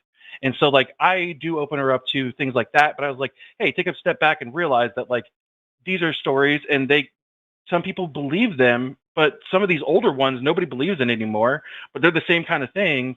Here, they're and then just keep going down that line and just kind of expose her to all this different stuff and like let her like listen to it and be like, hey, you don't have to take it literal, but it's okay to like enjoy the story, like the same way that we enjoy Star Wars or other fictional things. I have no problem with religious texts in that regard. It's just when you start to turn them into real things that cause real stress and start to be harmful, that's where I get really, really angry. As we kind of the theme of the show. Yeah, no, and I think that's really good too, because like I was raised around a lot of different religions. I don't know if you've heard me speak about this before, but like, I grew up very poor, and we went to every like cultural and religious festival. We were surrounded by a bunch of different people because of poverty. We were surrounded, when we went to the free food line, was a lot of different people there from a lot of different backgrounds. My family took culture very seriously. We went to, when the mosque opened in town, we were there. When the Hindu temple opened in town, we were there. When the Buddhist temple opened in town, we were there. We would check out these people and get to know everybody and explore their religions. My grandma would read Native American mythology and Norse mythology and Egyptian mythology and Christian mythology as the same way. We would read all of these different things to learn the stories and to see the literary importance of them, and to learn a little bit about different people's ideas of morality, and what that shook out of me is it helped me understand that people are just people all over the place. Everybody's wanting the same things, and that we have these different weird cultures and backgrounds and ideas and faiths and philosophies. But when you boil off all the bullshit, what you just have is people being people, and everybody wants and needs the same things. It made me a better person, and I think that's a really important thing to give to a child. And also, I think comparative religion study is a great weapon for atheism, that it teaches you like, hey, we all, have these different ideas, and you see how silly this one sounds? Pretty much as silly as this other one, huh? And like you can really kind of boil those down. I think that's all wonderful. As long as, as I said a minute ago, and you touched on this, deliberately indoctrinating somebody one way or another is there's it's just as bad in one direction as another direction. Even if you're teaching something good, if it's the only thing you're teaching and you're forcing them to believe it, then that is bad. But opening because you're somebody up, enforcing magical thinking, or like yeah, exactly. you're not letting them reason things. Exactly. And so, like, even if I were to teach somebody, if I taught that racism is bad, and I just taught it by drilling it into somebody's head, and you're not allowed to ask any questions, that's how you're going to make somebody who's racist down the line, because then they're going to think they're getting away with something. 100%. Yeah, you know. But if you give them the reasons why it's bad, and you help them think out what it, and you let them develop the concept, then all of a sudden you have someone who's not only going to be not racist, they're going to be anti-racist, and it's going to be great. And so, like, that kind of thing, I think is really important for sure. And I think what you have here, with the situation you described, as I said a minute ago, you have an opportunity to make a bad thing good. And this is a shitty way to be exposed to the kind of harms of religion, but it is a way. And so you can do what you want to do with that. You can now make the best out of that situation. And you know what? What a great way for that kid to really remember that lesson. As awful as that sounds, and I realize I don't mean this to sound heartless, but I realize how it could sound heartless. That's something that they will remember is this was fucking scary, and it wasn't real. So it turns out that somebody can shake my mind up with something that isn't real if I'm not careful. So I need to practice being more careful so I don't get my mind shooken up and I don't get scared.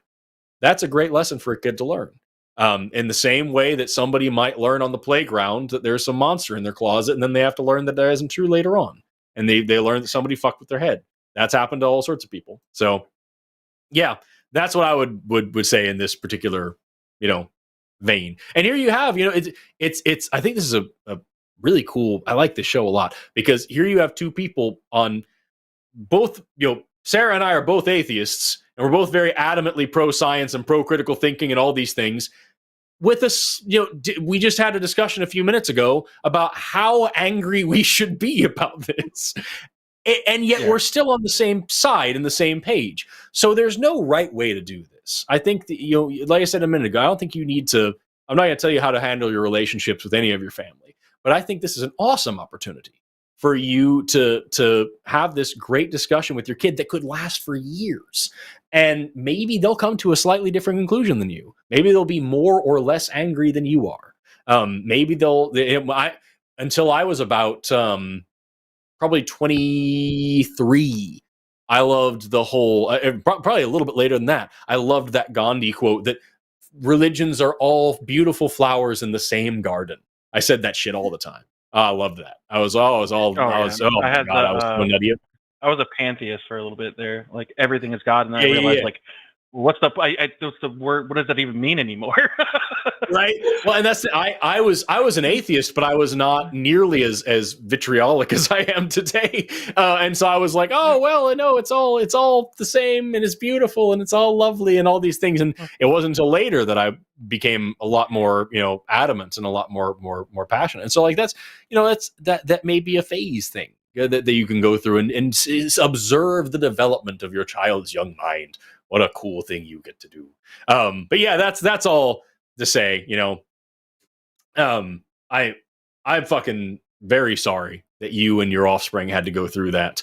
But I think everything that you've said about the way you handle the situation and the way that you're processing the situation tells me that you're very well equipped to continue handling the situation very well. I think you've got this in the bag. I appreciate that. And that can be a testament to the fact that she will be okay. Mm-hmm. That was like kind of a serious moment that we had. I just have one silly question, and it kind of ties into what I was saying about, like, enjoying religious texts, as an observer and not like a believer. I always think, like, it's really interesting to see back then how these, texts were profound, or these quotes and these verses were profound for the people at the time. Do you guys think of anything that we say now that will be in the far future look back at as profound in the same way? Like, I think of the saying, "It is what it is."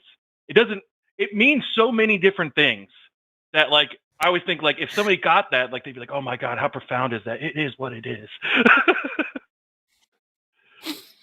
I have one off the top of my head, which is really you go. It's like, It's a description of heaven in the Quran. And it's like trying to describe how like beautiful and like meaningful and like just great heaven is going to be. And therefore, at one point, it tells us that in heaven, there are rivers that flow with honey.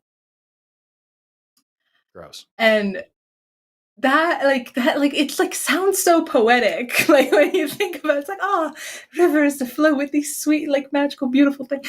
But like the reason that it like is silly in my mind now is because at one point there was Iranians or like secular Iranians are really big into memes about about Islam. So at one point someone made a meme that was like there were physicists, so they made a meme. They're like, I decided to figure out how honey could be flowing in heaven, and I came to the conclusion that it either has the steepness of 80 degrees or it's 120 degrees Celsius. So I don't want to go. I love that. Yeah, That's fantastic. And I love the poetry of it too. Like I love poetry, period. So like I do really like some of the descriptions that you see in certain like religious texts, but like it's hard for me to appreciate it as art sometimes because of all the, you know, connotations and negativity that comes with it. At least in my view. Yeah. Do you have a silly one for us? Oh, for sure. I don't, off the top of my head, I don't, because I think that's the kind of point about these things is that, like, you know, we look back on it and you don't realize how silly it was now. You know what I mean? Well, I don't know. I'm sure I can come up with one if I think about it for a long time. I'm equally distracted by like 3 different things at this moment, so I can't. But like, well, I appreciate your guys' time, and thank you so much for talking to me and working through all that. Yeah, most absolutely. definitely. You have an awesome rest of your day, dude. A high five to the You little too. one. Oh, we'll See you do. later. We'll do. Give her a big hug for you. Bye-bye. Nice. I keep catching. I'm getting a haircut tomorrow. I need a haircut so freaking bad. It's like it's all just this freaking mess. And I keep catching my head over here in the viewfinder. I'm like, oh Jesus Christ! It's just the next curl. That looks great, awesome. I can't I get my dyed my brain. hair last night. It took like so long, and like you can't even really see it. Nice. It's like super dark green now. But that was my thing. Like I feel like almost everyone has a threshold of something looks wrong about me, and my way of That I fixing it can't is I ignore either it need a anymore. haircut or I need to dye it. Mhm. Yep. My hair is so thick and so unruly and so curly and so nonsensical, and I feel so stupid because I'm 31 years old and I still don't know how to get a proper haircut yet. I haven't figured it out. They all look dumb. I don't know, man. I'm thinking the issue is, and I talked to Aron Ra about this last time I was on with him, is that I am a pineapple, as you can see. And I just have to figure out how to live with that. Oh, well, we had a second. I guess our call thing has just ended or gone down. I thought we had another person on the line. I guess we don't. So we'll move on to super chats.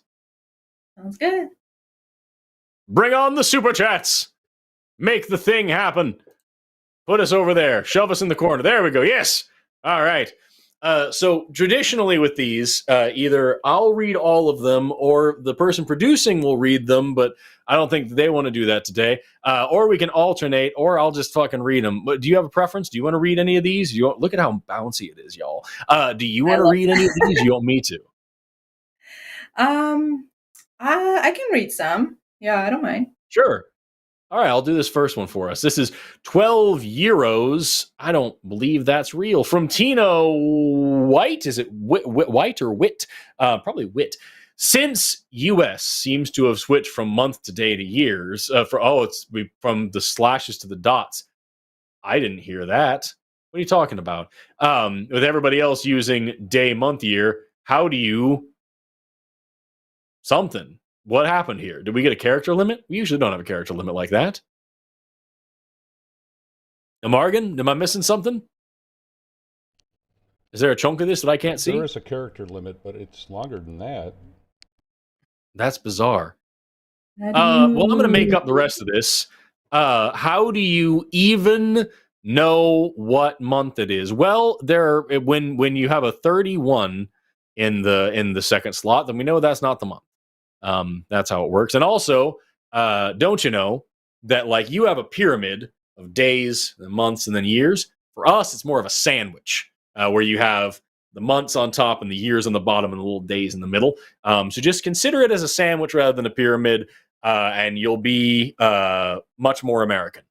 That's what I would say. Yeah, I still don't get it. I don't Been know in what they this were country saying. for a while. It just still doesn't make sense. Guess I can do this one. Yeah. $10 from PhD Tony. Hopefully Sarah can make up for Forrest's persistent lack of energy, shyness in general. I cannot even read that. That's what we're all here for. Can't even read that with a serious face. But yeah, Forrest, why are you so shy? Well, he sent $10 Azerbaijani dollars all the way here, and you know what? Wow. That's worth something. So thank you, PhD Tony, for being so kind and sending us all of your money. Yeah, no, I'm sorry for flying off the handle like I just did. 10 normal, good American dollars from Matt B. Forrest, thank you for showing me my bio knowledge was 20 years out of date. Do you think that the human chromosome, what the fuck is with the character limits on these? It's usually we get the whole thing in the super chats. Do you think that the human chromosome, yes, I do. It's chromosome, you're talking about bio knowledge. Chromosome number 2 in humans is a great evidence for evolution because when we look at other great apes like chimpanzees and whatnot, we have they have another pair of chromosomes we don't have. We have 23 pairs, they have 24 pairs, and dropping a chromosome like that would be lethal in the time frame that we have. But it's possible that we could have a Robertsonian translocation, which is to say 2 chromosomes fusing by one just stacking on top of the other. Chromosomes have markers on them, certain sets of the DNA that we can identify as different parts of the chromosome. So on the end, they have these things called telomeres, and in the middle, they have these things called centromeres. If we were to have a Robertsonian translocation, if 2 chromosomes were to fuse, then we would expect to see we would see telomeres in the middle instead of on the ends, and we'd see them on the ends and in the middle, and halfway up both sides, we'd find a centromere. Very likely one of them would be deactivated. And when we look at chromosome number 2 in humans, sure enough, we find telomeres on the ends where they're supposed to be, and in the middle where they're not supposed to be, and 2 centromeres, one on each end, kind of halfway up, and one of them is deactivated. And so it makes the chromosome, instead of a perfect X, it's kind of like a X that's slid up towards the top. There's a word for that, and I don't remember what it is. But yeah, cool evidence for evolution there. Kind of shows a little bit more about how this stuff works. Okay, $10 from Felicia by Nature. I am what is that word? Transcoding this live stream. Okay, transcoding this live stream through 3GP to play it on my old Nokia phone. You are actively being converted. Oh, I'm no. assuming that's what it says. Is there a way, Amargan, can you see the rest of the super chats, what it's supposed to say? No, somebody in chat just informed me that last week YouTube put a character limit on super chats. Oh, that was what good. The fuck, dude? Yeah. That's immensely frustrating. A tighter character limit. There already was one, but it was much longer. Yeah, that's why I'm blown away here, because normally we'll have sometimes we have to extend the little box.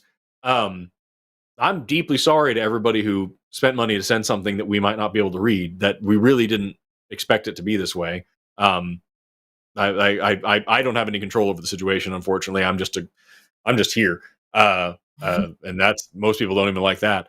But yeah, I apologize sincerely. We don't know. We will do the best that we can. And we'll let Jimmy know about this, and we'll figure out what to do for next time and how we're going to make this work. But fuck yeah, play us on your old phone, y'all. That's excellent. $4.99 from Bill Dozer. Dear Forrest, Sometimes I think people spell your name with one R because they're trying to get past under the strict character limits I'm betting is what the rest of that's going to be. That's fuck. Yeah, no, that's save yourself a character. Make me sound like a group of trees instead of a guy. Shit, dude. That was poetic, actually. Poetic irony. So good. I love that. Oh, that's so frustrating. If you're watching this and you sent in the super chat that's on the screen, and you want to type the rest of it into the live chat, I'll keep my eye on both and I'll see if I can like pick up what the rest of it is. I'll just look for your username. I know that kind of blows because we're on a weird like delay, so you're seeing it like 10 seconds after I've said it, so it's gonna be awkward, but I promise I will do the best that I can to keep up to both of them. Yeah, fuck, man. Next super chat, we'll keep trying.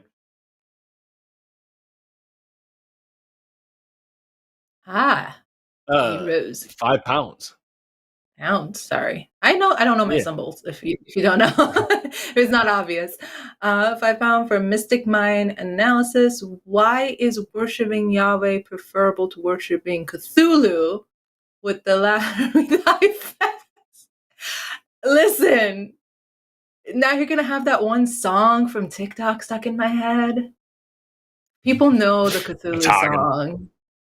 I saw Felicia by Nature put into the in the chat here. Forrest, I'm actively transcoding your stream. You're being converted as we speak. I win the challenge. Ha ha. Where's my T-shirt? That was her whole message. Love that. Go ahead if you're putting your chat over here. Make sure to tag me. Just do a little @Forrest Valkai so it pops up and it's like highlighted and I'll see it a little easier. Yeah, I love that. Thank you so much for sending that back. I appreciate it. $5 from Blind Limey. Jamie's in here. How are you, sir? If Forrest's feed gets glitchy, I thought you were talking about actual feed, like I'm a fucking farm animal, like we got a bag of grain tied around me. If Forrest's feed gets glitchy, it's not the camera. It's because when his brain is active, it may discharge, and I'm going to fill in the rest for you, Jamie, an energy blast, which can be seen from space and may kill small birds and mammals. You know what, though? That's a hell of a thing to say. I don't know where you came up with that. Very strange of you, but thank you. What is the thing that discharges and turns off all the electricities? It's an E something. EMP. An EMP. EMP. Yes. There we go. One person here in the chat says, Forrest, I was asking if you think human chromosome 2 fusion could potentially be the reason we outpaced our 8 brethren.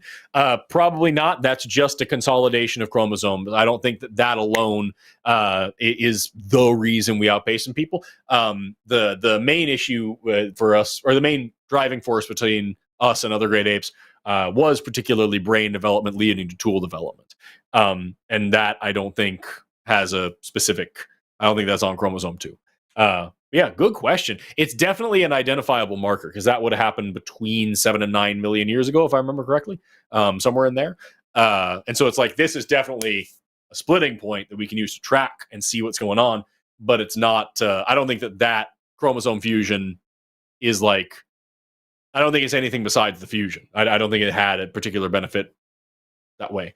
Hey, we got a whole thing, y'all. I don't know what. Did you change something, Amargan? Did you fix it? I did.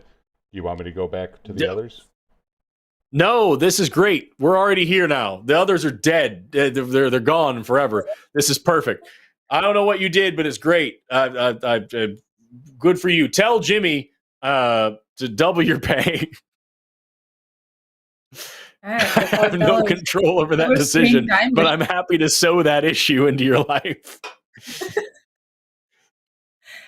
Forrest coin about crocodiles? ?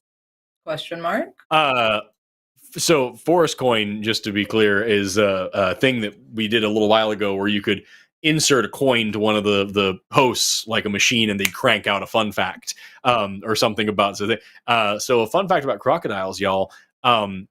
There's only a few crocodilian species or like crocodilian taxa in the world. Crocodiles, alligators, and caimans. And they are all very different behaviorally. I've worked with all three. And I can tell you that alligators are chill as fuck. They will fuck you up. but they are chill. And as long as you're chill, you can be chill together. Crocodiles don't give a good goddamn about you. They are lightning fast. They are very pointy. And they want to hurt you. They're excited to hurt you. So be careful around them. Caimans, somewhere in the middle. I've met caimans that are cranky and cantankerous and weird. And I met one, I hung out with a caiman once named Lorenzo that I took care of for a few years. You didn't even have to tape him. You could put your hand in his mouth and you just be like, nah. He didn't care. It was just a chill guy. But crocodiles are assholes, unless they're not. But usually they are. You don't want to be around them. That's my Forrest coin. I don't have a good fun fact besides the fact that they're not a lot of evolutionary change over the past couple 100 million years. $5 from Ricky Rebels, or Ricky Rebel S. I want to say that's not a colon explaining. That's actually just a squiggle face. Ricky Rebel with a squiggle face. Forrest saying he's going to explain something about evolution in 5 seconds is the biggest lie told on this show. You are correct. I did. You know what? I'm proud of me because that was faster than I've ever done it. I'll be honest with you. I'm very proud, and you should be proud too. Buy a T-shirt if you're proud. I am very proud. I'm very proud of your brain and its ability to hold that many things in it. All right. Oh, we're back to PhD Tony. So it's rational to modify your beliefs in response to new evidence unless your name is Anthony. Thank goodness my name isn't shit. To be fair Tony. to Anthony, we're all really bad at modifying our beliefs. That's my two cents as someone who studies these stuff. We're all really bad at it. Except for us on this show. Except for the hosts of this show, we're exceptional at it, and the only people who are almost as good as the people who watch this show. You guys are also all really good at fact checking yourself. You're great at identifying your own cognitive biases. You all have good minds and kind hearts and well-formed ears. So good for you for that. That's something that everybody's got going on. Did you know that all of our viewers are incredibly smart and handsome? In fact, hitting that subscribe button is scientifically proven to make you 3% more handsome. So consider doing that. $5 from Larry Fishman. MLK Jr. wasn't a good person because he was reverend. He was reverend because he was a good person. I agree with that. Yeah, that's something we talked about while you and I were talking. Is that like I think that religion has and will continue to play a strong role in underserved and oppressed communities as something that they can cling on to. And there's something to be said for that. I have a friend of mine he was talking, he's black and I'm obviously very white. And we were talking about the role of religion in our racial groups. And he was talking about, he is also an atheist, but he was talking about how atheism, the way that I present it, is in itself sort of a little bit of a white privilege thing because I have the ability to just distance myself from it and say, oh, well, it's all fucking evil all the time, which I strongly believe. But he was bringing in like, this was super important for getting my community through some hard times that we would have had a much more difficult time getting through without it. And my whole point was, yeah, but the reason it was a part of your community is because of the oppression that was put upon you. You were taught this in order to make you comfortable with slavery. And he was like, yeah, but the fact of the matter remained that in the 60s, it was the glue that held the community together and made the civil rights movement as powerful as it was. And I'm like, that wasn't the only glue, nor was it the necessary glue. And he's like, you're right, but it was a fucking glue and you can't say, and this was a big part of the discussion. So like, yeah, I think this is a really good super chat to say that like, obviously the reverend title doesn't make you a good person. You're not a good person because you're religious, but him stepping up and being a leader in his community with the only tools that he knew which was faith, and being so outspoken that he was, not only about racial equality, but also economic equality and social equality and legal equality, talking about socialism the way that he did, talking about a more equitable society the way they did, the way he talked about egalitarianism the way that he did, all the other things, all the things that white apologists don't like to mention whenever they say, he said racism's over, so it is, you know what I mean? But all of these other things, I think, were a mark of his character that went beyond his religion. And as I said before, were in spite of the Christian dogma. But I understand how formative and how important it was for him. I used to have a book Here's of his like hymnals that were like prayers for social change. And even though I hated the hymn part of it, I loved his thought process. You know what I mean? Yeah. Here's to more people becoming reverends because they're good people, not, the opposite. Or just don't be reverends. Be good people first. Yeah, the good people part is important. The good people part, yes. All right, 10. We need more is that? atheist Euros, reverends. pounds, That's what that makes sense. what symbol are we on? I don't know my symbols. That's the euro. That's right? either euros or that's either the symbol for euros or Crunchwrap Supremes. So this person paid 10 Crunchwrap Supremes. Yeah. I will take 10 Crunchwrap Supremes from PBT P.B.T. S. It's very important. Theistic pearls of Princess wisdom. Bubblegum that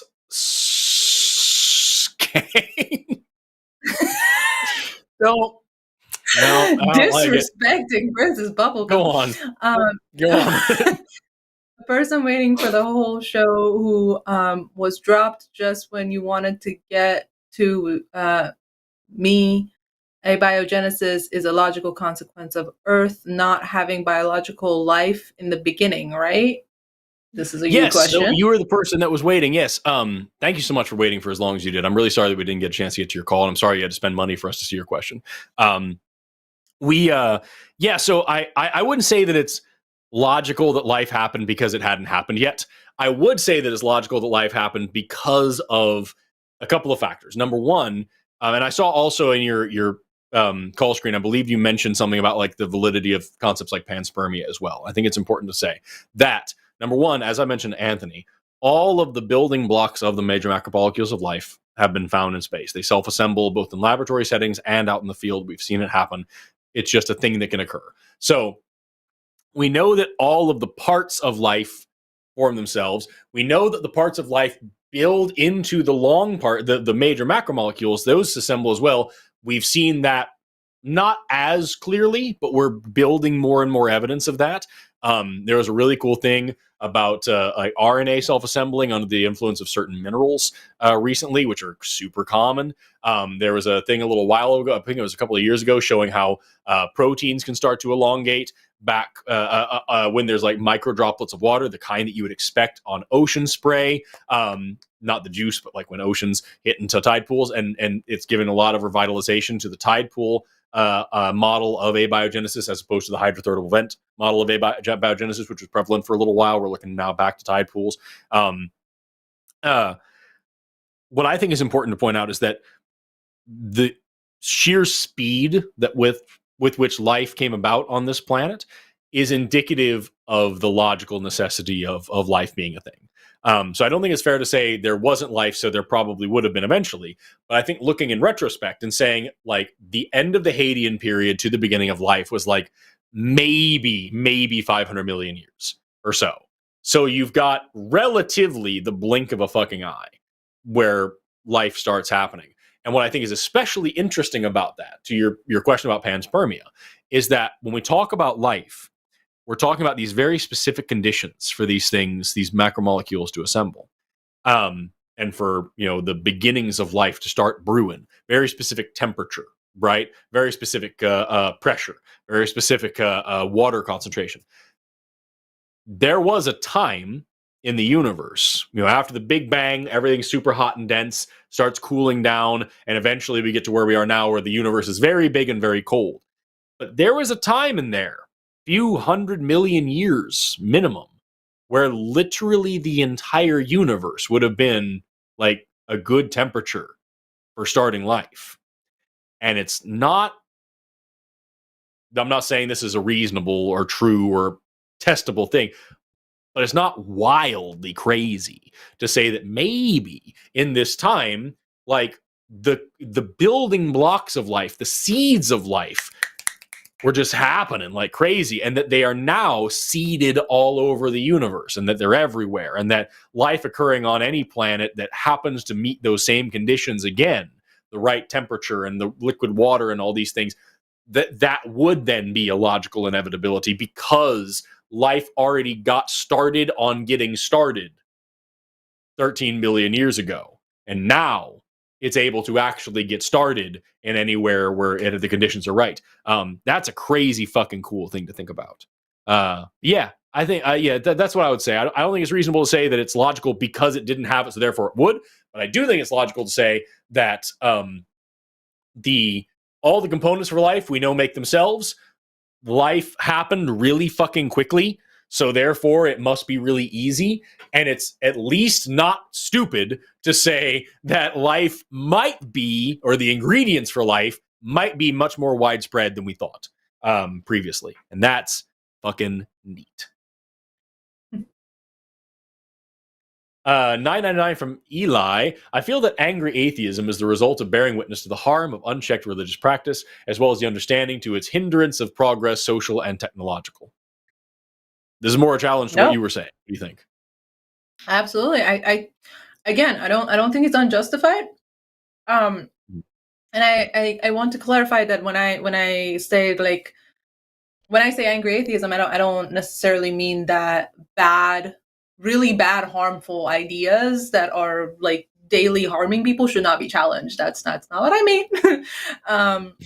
It's just like it's a personal thing for me. I cannot maintain that level of anger within me. I'm an optimist, so that's how I go about life. Can you hear me? Am I just frozen this way? I can hear you. You are frozen, however. I just look stoned and out of it for the rest of the show. I just get to live like this. This isn't good for anybody. God, they caught me right in the middle of a blink. I was staring off at the chat, blinking like a fucking goon. And now this is me with my, God, look how fucking white I am. Jesus of Christ land. I turned up the fucking, like, the temperature, the color temperature on my shit to try to make it look somewhat normal. Man, this is bad. This is just bad. Well, you know what? I could refresh and maybe fix it, but where's the point in that? Yeah. Oh, I missed one. What do we got let's here? Go back. Yeah, bring it back. Bring it back now, y'all. It'll show I was up later. supposed to read. Forgot. I got distracted by Forrest being frozen in the most the unflattering pose possible. Take a look at this. Take a look at the scars on the side of my face there. I used to have two big moles there on that cheek, and I had them cut off. And now I've just got two dark purple scars instead. And what's crazy is that they're that way. I've had microneedling done a couple of times, and I've been doing all sorts of stuff to reduce the scarring.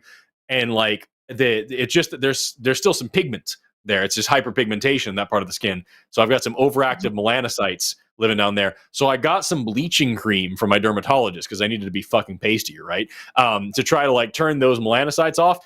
And it turns out the bleaching cream just causes a lot of skin irritation as well. So now the scars have gone from purple to bright fucking red. And like, just that's better. But hopefully in a few months they'll be clear. I guess it's just it's a bad time. Looked at you and said you needed to be more white. Whereas it's, you know what? I can't handle it. Like, I swear to God, dude, during the fucking the like over the winter, you can see my bones. It's a bad time.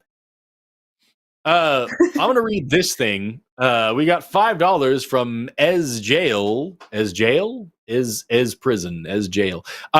Do you ever feel that arguing with a theist is like trying to push a rope? I kept thinking, what predictive power does intelligent design have? Yeah, Andrew or Anthony or whatever, I can't remember the name. He's called in so many times, and as I said before, I've criticized him to his face before for just saying shit and not having really thought it out. And I feel like this is the same thing. And that's, I didn't want to take the usual approach. Normally with Andrew, I would have sat there and just said, what I said at the very end, which is, you're not actually making a prediction here. You're not actually giving me a reasonable hypothesis.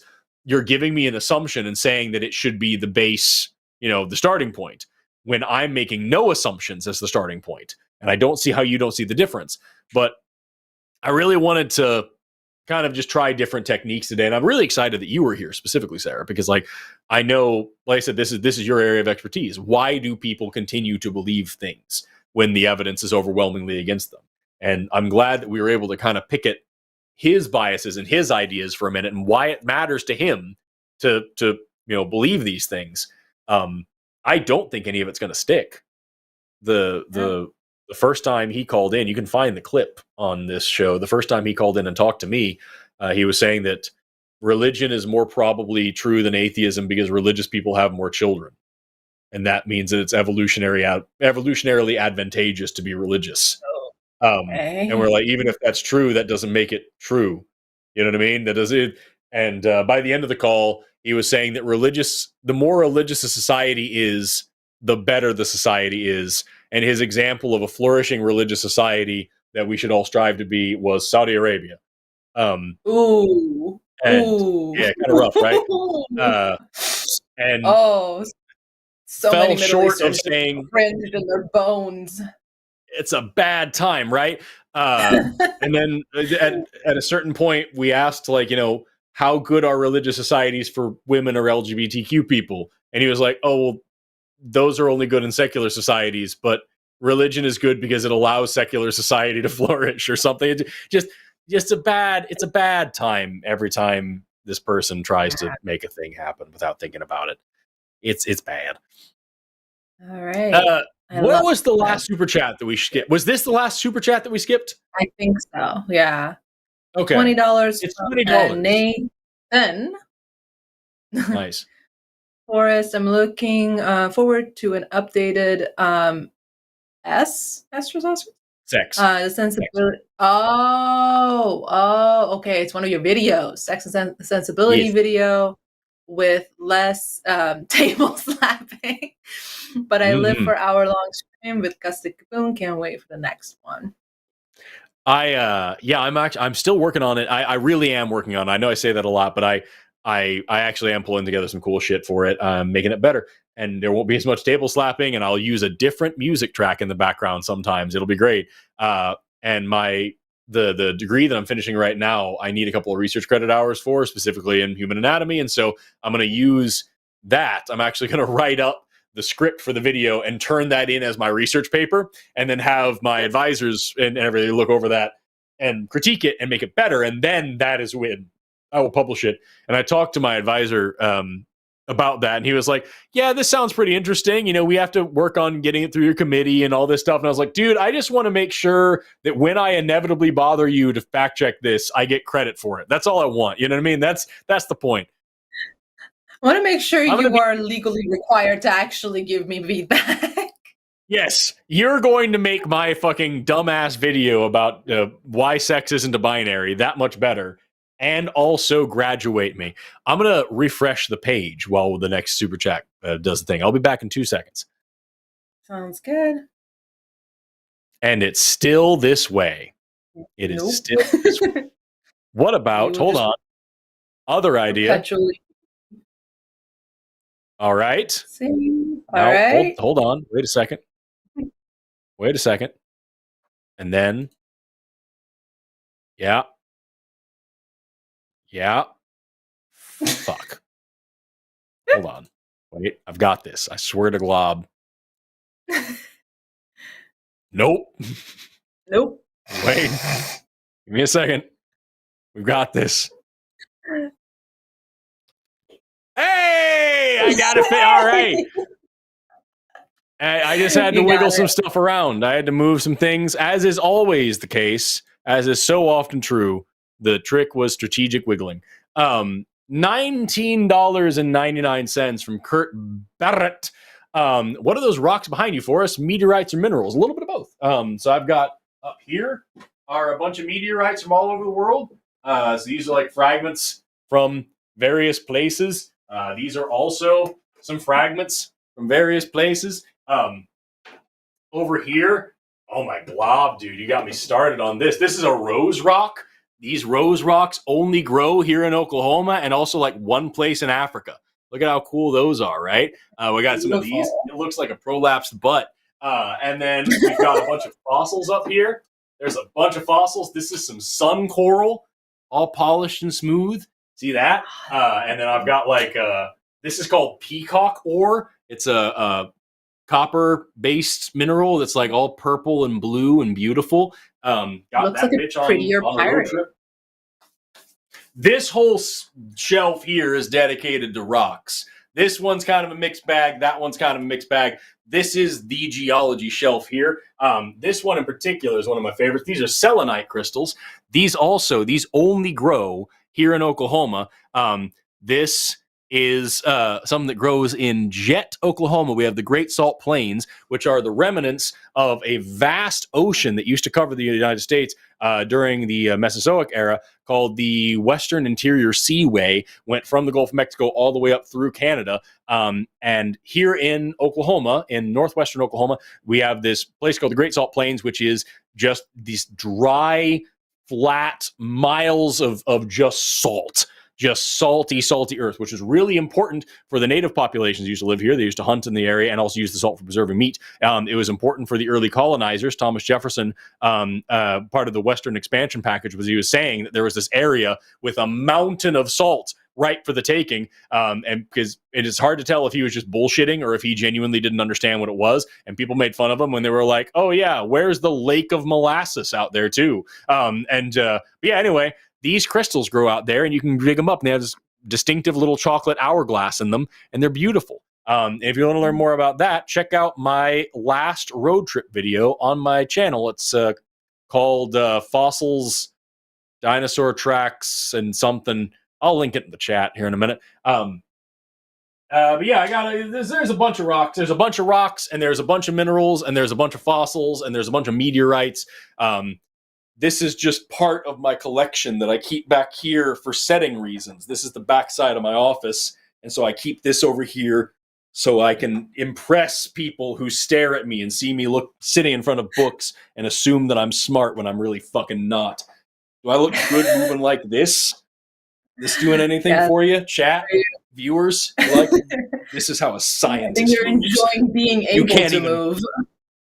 Oh my glob, dude! I can't sit still very long. I'll link that in the chat right away so people can see it. Perfect. $5 from Emery King. I have heard all of Forrest's parables. Does Sara have any good ones or a new parable? You haven't heard all my parables. Don't you fucking lie to me.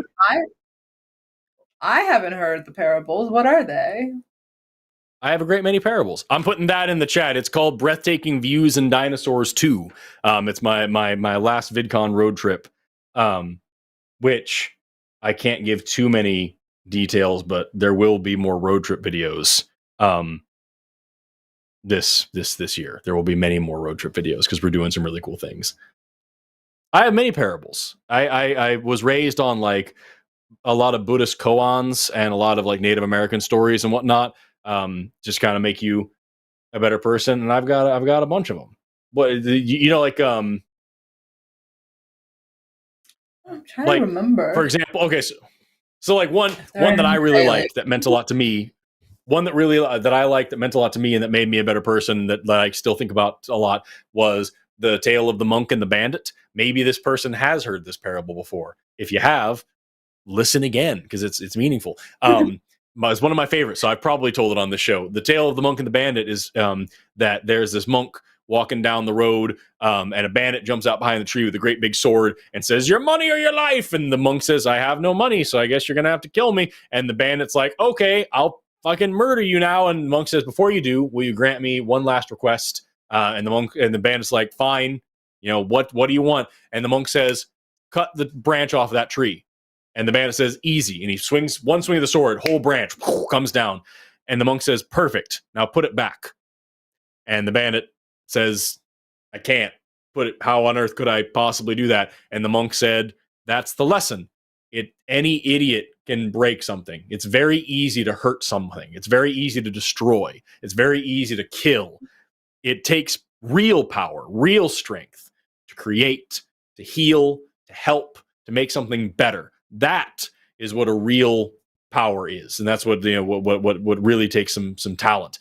So you can be a baby and go around killing and hurting and breaking all you'd like, or you can grow into something better and be creative and helpful and heal people around you and make life better rather than worse. And it was so powerful. And the story goes that the bandit gave up his banditing ways and went on to become a whatever doctor or something. I don't know. But like, yeah, that's a parable that I love that means a lot to me that, you know, any idiot can just be an idiot, you know? Yeah, that's a good one. Trying to remember. I don't know if I have any off the top of my head that's just like there in my brain. I've got a million more. All right. Nah, nothing comes up. We'll just go to the next one. Are you reading this one? That's fine. I thought you were. $4.99. I'm on it. $4.99 from Homespun Covers. That sounds nice. Just want to say thanks to Forrest for giving such a fantastic explanation of evolution. And I'm not drunk. This super chat is typing it this way. I was going to make fun of it after the fact and ask if you were on something, but thank you very much for clarifying. I appreciate that. Thank you so much for your kind words. If you want to learn more about evolution, check out my Light of Evolution series up on my YouTube channel. If you already watched it, watch it again. But like, yeah, no, I appreciate you saying such a. I hope someday that I can teach more people about the ways of the life. I'm putting the Light of Evolution series in the chat for those who haven't seen it. All right, $4.99 from Nostalgic Aberoth. I'm gonna go with Aberoth. Did Jesus condone slavery in the books of Luke and Matthew in the New Testament? Specifically, Luke, I have no idea. Like 12, 47 to 48, and Matthew. If you think I know those verses, I do not. Matthew 22, 36, 40. We'll have to look those up if you actually want an answer, because there's no way that off the top of my head I'd be like, yes, I know these verses. I'm already on it. So I think I know what the Tony's talking about. This is just the Luke one first.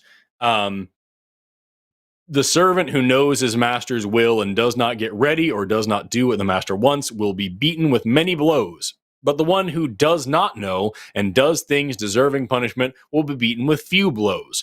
From everyone who has been given much, much will be demanded. And from the one who has been entrusted with much, much more will be asked. Jesus makes a lot of references to slavery. And at one point, he does say that slaves should obey their masters, especially their Christian masters, because that way they'll partake of their share in heaven. There are times when Jesus specifically is talking about slavery, and there's plenty more times when God, not Jesus, the character, is specifically outright condoning and giving instructions on slavery, how to keep slaves, where to get slaves from, how much to beat the slaves.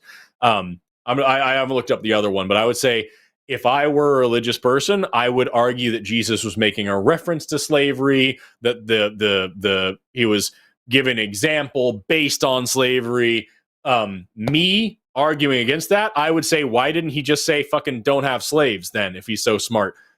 But to use that argument particularly to say Jesus is condoning slavery, it's a little bit tricky. I wouldn't say that argument is, or that verse is condoning slavery. I think it's referencing slavery, which isn't fucking better, but it isn't as bad, I suppose. But yeah, that's all. It's normal in Quran too. Like there's all references to how to like be nicer to your slaves, which is I feel like a testament to like the times, because if it, like they would be called like weird communist socialists if they came out and were like, don't have slaves. So when people, I also find it interesting when people are like, well, yeah, but like if Jesus said that during that time, and I was like, I thought Jesus was supposed to be beyond time. Right, exactly. Isn't he supposed to know everything? Yep. All right, I have another one. We've got $5 from the Raven 200, pronouns he, him. Hi, all. It's my birthday. Jimmy, go take a burning hammer on thumbtacks. What? That probably means something to Jimmy. Like, that is a thing. That's what I'm saying. Yeah, that means something to Jimmy. I don't know what it means, but I know what the first part is. Happy birthday. Happy birthday, Happy the Raven birthday, 200. yeah. I hope that this is like one of the years of your life. And I think that's whatever age you are that. Found this Congratulations on entertaining. not We held dying. this show specifically for you on your birthday. Precisely. I'm glad that you didn't die this year. Congratulations to you. Quit bragging about it. $6 from Empress Lizard. I love that username. I need to steal that. I have discovered the secrets of the universe, and I'll share them all with you now. It's so simple and can easily fit inside the character. I love poetry. I love it when you guys do this. It's beautiful, and It's I so appreciate all of your ironic puns. Beautiful. Our fans are the best fans. 20 colorful ass dollars from Static Mass. Hey, Forrest, have you heard of Thought Emporium? He's a genetic engineer using mad science to inspire learning. Dude literally made spider silk yeast and meat grape also for his coin. That's cool as fuck. I've not heard of this person. It sounds an awful lot like Craig Venter. This is your Forrest coin. I think it's Craig Venter is the he's a molecular biologist who's and geneticist who's doing really cool research on genetics and developing synthetic DNA. And if I remember correctly, he was the guy who actually took like a bacteria or something, some microorganism, extracted all of the DNA from it and plugged in all of the synthetic DNA that he had made from scratch in his lab. And the thing lived and was reproducing. And so it was the first actual synthetic organism with fully synthetic DNA. And it was also the first organism that had its own website coded into its genome. They coded a redundant, useless series, a sequence of the DNA that just translated to a web of like www.craigventer.whatever.org. Really fucking cool stuff. But that was like 10 years ago. So who knows how cool things have gotten since then. Yeah, really, really, really neat stuff, y'all. Really, really, really neat stuff. Yeah. Is this me or you? I don't know. I forgot the order. I don't know, but I'm gonna say you go. You do it. Sounds good. $10 from James. Oh my God, Baumgartner. Baumgartner? Is that those sure? white names? Sure. Alicia and the Two Bears is my favorite what the fuck story in the Bible. 2 Kings 2:23-25. I do not know the Two Bears story. Anyone else? If it's the one that I'm thinking of. Yeah, so this is the one. I'll double check to be sure. But this is the one about the guy, the bald man, going up to the place. Yep, that's the one. So there's this dude named Elisha. Mauled? Like this, no, so this dude named Elisha. No. Yes, that's the one. Yes, Elisha's going up to Bethel, and as he's walking along the road, some boys come out of the town and jeered at him. "Get out of here, Baldy!" They said. "Get out of here, Baldy!" He turned around, looked at them, and called down a curse on in the name of the Lord. Then 2 bears came out of the wood and mauled 42 of the boys. Then he went to Mount Carmel, and from there to Samaria. It just fucking shit, dude. Don't call a guy bald if he's got Jesus on his side. Jesus hadn't been born yet. The prophet bald. 5 Crunchwrap Supremes from PBT from Pearls Before the Swine, Theistic Pearls of Wisdom. Got it. Oh shit, he actually put that. Pearls Before the Swine. I actually was just joking. But we landed on the same thing. Hell yeah. You turned my argument on its head. There is life now, there was none before. Logical explanation, abiogenesis. Yes, I understand what you're saying. Okay, I apologize. I thought your question was, doesn't it stand to reason that life would just probably happen? No, yeah. If there is life now, and we know there wouldn't have been life on the early Earth because the Hadean period was just a fucking hellscape, then yeah, the logical explanation is life got started. The question is how and where. All signs at this point are pointing to abiogenesis, life starting here on Earth, panspermia, and the other things that I talked about. not impossible, not crazy, but they are a little bit more fantastical, and they require evidence of their own. Each claim requires its own evidence to back it up. And so, like in this case right now, all the evidence we have points to life starting here on Earth. There could be like a half panspermia situation where like the carbonaceous chondrites that brought water to our planet also contain some of the early nucleotides or some, whatever else that kind of kick-started the shit. That's very much a possibility. That, in fact, I would say it's possible or even maybe probable, since all the nucleotides that we found have been from meteorites. Yeah. I'm sorry. I didn't mean to misrepresent your argument. I just misunderstood it. I would say abiogenesis is the most likely explanation for sure. And as far as logical thing, abiogenesis at some point or another, somewhere, somehow, definitely. Yeah, that makes sense. Here on Earth, probably. Somewhere, absolutely. All right. We got $4.99 from Poor Claire. Angry atheist is a term to discredit people and shut down criticism, as is angry feminist or saying someone is whining or complaining.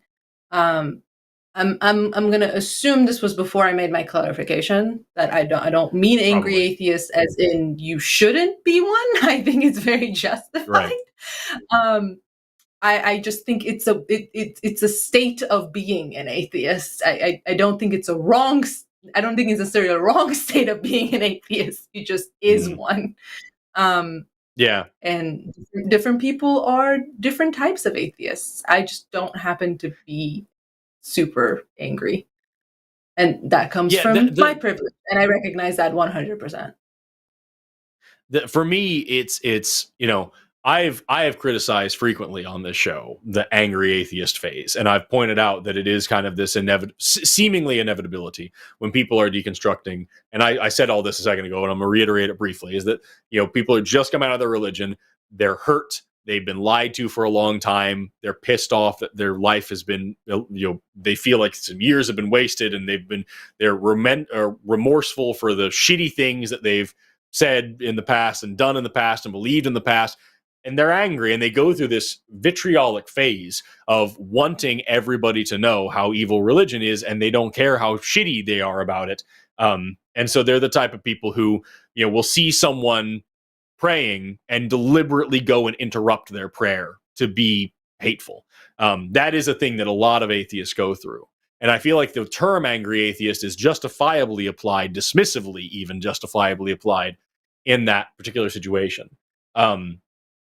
I don't think that's what you meant when you were talking about angry atheism. I think you were talking about anti-theism. And I can see how the terms can be conflated. But I don't want for a second to back off from the position of anti-theism. If I go into a mosque today, I'm going to take my shoes off. If I go into a cathedral today and they're having mass, I'm going to stand quietly at the back until they're done so I can do whatever the fuck I am there to do.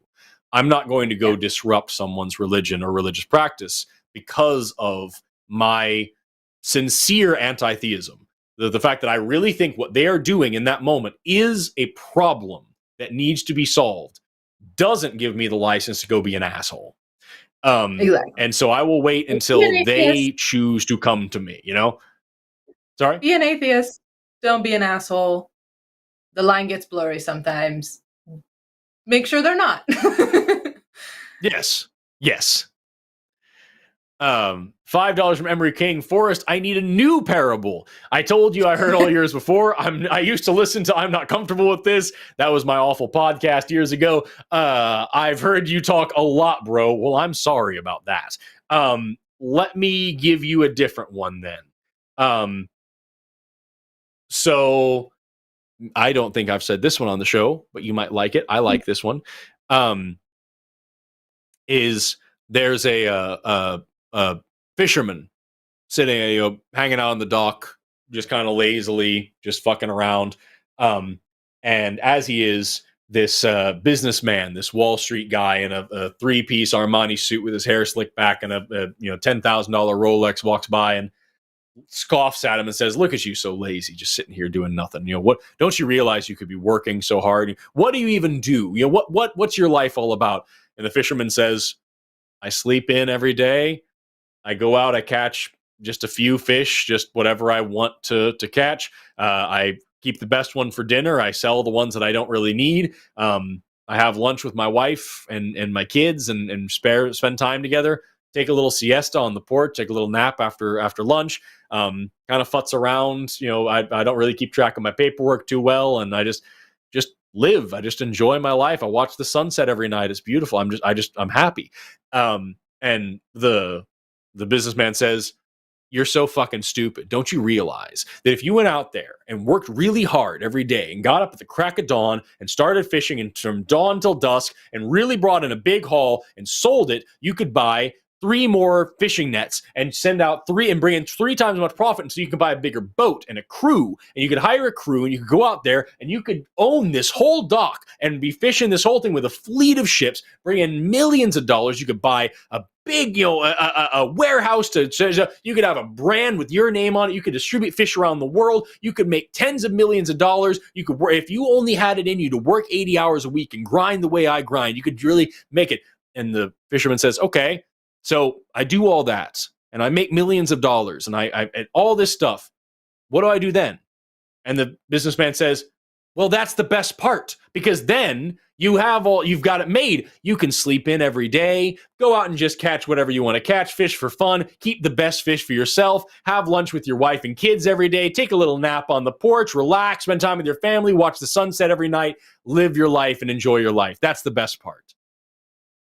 And this is the moral of the story, is that, people like me, I'm unbelievably ambitious. I'm a very quixotic person, and I've got my head in the clouds all the time. I'm very ambitious. I'm very driven. I get a fire in me if I sit still too long, but that's because it makes me happy to do things. And I also have really big goals and aspirations, but there's always time to live life. And if your goal is to work so hard that you're able to live life, you're going to miss living life. And so sometimes everything you need is already right around you, and it's okay just to exist for a little while. And being successful means different things to different people. And you don't have to be a fucking, super grind Sigma bro, whatever. I don't know what the words are now for douchebag, but that's, and also I think that story is really, really, really fun and really cool and really meaningful. And it means less and less every day in this capitalist hellscape, because they say money can't buy happiness. But you know what? If you can't fucking afford food, money can kind of buy happiness, because, it can do that. So I love that story, and it helps me relax a little bit, because I struggle constantly between I'm not working hard enough and I'm not enjoying life enough. And I never find the happy balance, and I'm constantly stressed out about it. But also, we live in a capitalist hellscape nightmare, and greed and stupidity is tearing us apart. And fuck all of this. And if I had nothing but money and I didn't have to care about money anymore, I would go and literally eat Jeff Bezos. So, there is something to be said for that, that story. I've got a different parable about long chopsticks that I know I haven't told. Yeah. The chatter interested in pain. This book is a really good book about the capitalistic hellscape that we live in. It's Evicted by Matthew Desmond. You will want to throw this book at a wall every 5 pages. So What is it? It's Evicted by Matthew Desmond. Matthew Desmond. Got it. Okay, cool. I'll look that up. I'll put it on my pile of books to read someday. Mentally prepared, because it's a heavy one. You know what though? Can I do one more story that's very short? Are you cool with that? Yeah. Do it. So this is I feel like in response to that last one being kind of crushed by capitalism, terrible. This is a better one. This story is actually about an afterlife too. So God, whatever the God is, comes to this person, and this person, for some reason or another, there's different versions of the story, but for some reason or another, they get a chance to see the afterlife. Either they've been a super good person their whole life, or whatever, I don't know. Or maybe they're like a monk and they've studied all the time and they're trying to figure out the world. God comes down and is like, all right, you want to know what the afterlife is like? I'll show you both heaven and hell. And so they go to hell, and there's the hell is this huge banquet of delicious food. And there's all this wonderful food everywhere, and all the people sitting around the table are all skinny and wasting away and miserable and sad because they've got these huge long chopsticks tied to each of their arms. Their arms are completely straight, these huge chopsticks, and they're trying to feed themselves, and they scoop up the food and they try to get it to their mouth, and they can't do it, and they drop it, and they can't get it in their face because they can't bend their arms, and they're just miserable and hungry and starving and teased and tantalized by all this food. And the person's like, this is hideous, this is awful, I can't imagine living in this way in eternity. And they go to show me heaven instead. They go to heaven, same thing, huge banquet table, full of food, surrounded by people with giant chopsticks taped to their arms, and they're all fat and happy and smiling and just overjoyed. And the person says, what the hell's going, what's the difference? What's going on? Why, how are these people so well fed? How are these people so happy? And God says, they've learned to feed each other. They can take care of one another. Instead of trying so hard to focus on themselves and starving, they can take care of each other and prosper. And so, you know, it's a silly story about the afterlife, but it reminds me of the capitalist hellscape we're living in. As long as everyone is greedy and selfish and stupid, taking care of themselves, grinding to be the best of the best and outcompete everybody else and be the one on top, everybody can't be on fucking top. As long as everybody's trying to be on the top, nobody is. And it falls apart and nobody's happy. And the one person who is on top, fuck that guy, right? And like, it's a bad time and everybody starves and nobody's happy because everybody's broken and everybody's working with the same shitty tools. But if everybody learns to feed each other and take care of each other, then all of a sudden the top has no meaning anymore and everything's just cool. You know what I mean? That's yeah, happy. I like that Socialist one. heaven. That was great. I like that one. $5 from the Raven 2000. What was that? It's a community building. I like that. Yeah. Also, Jimmy, go get locked in an anaconda vice by CM Punk. Is it an acronym? Is it AVCMP? Hit by a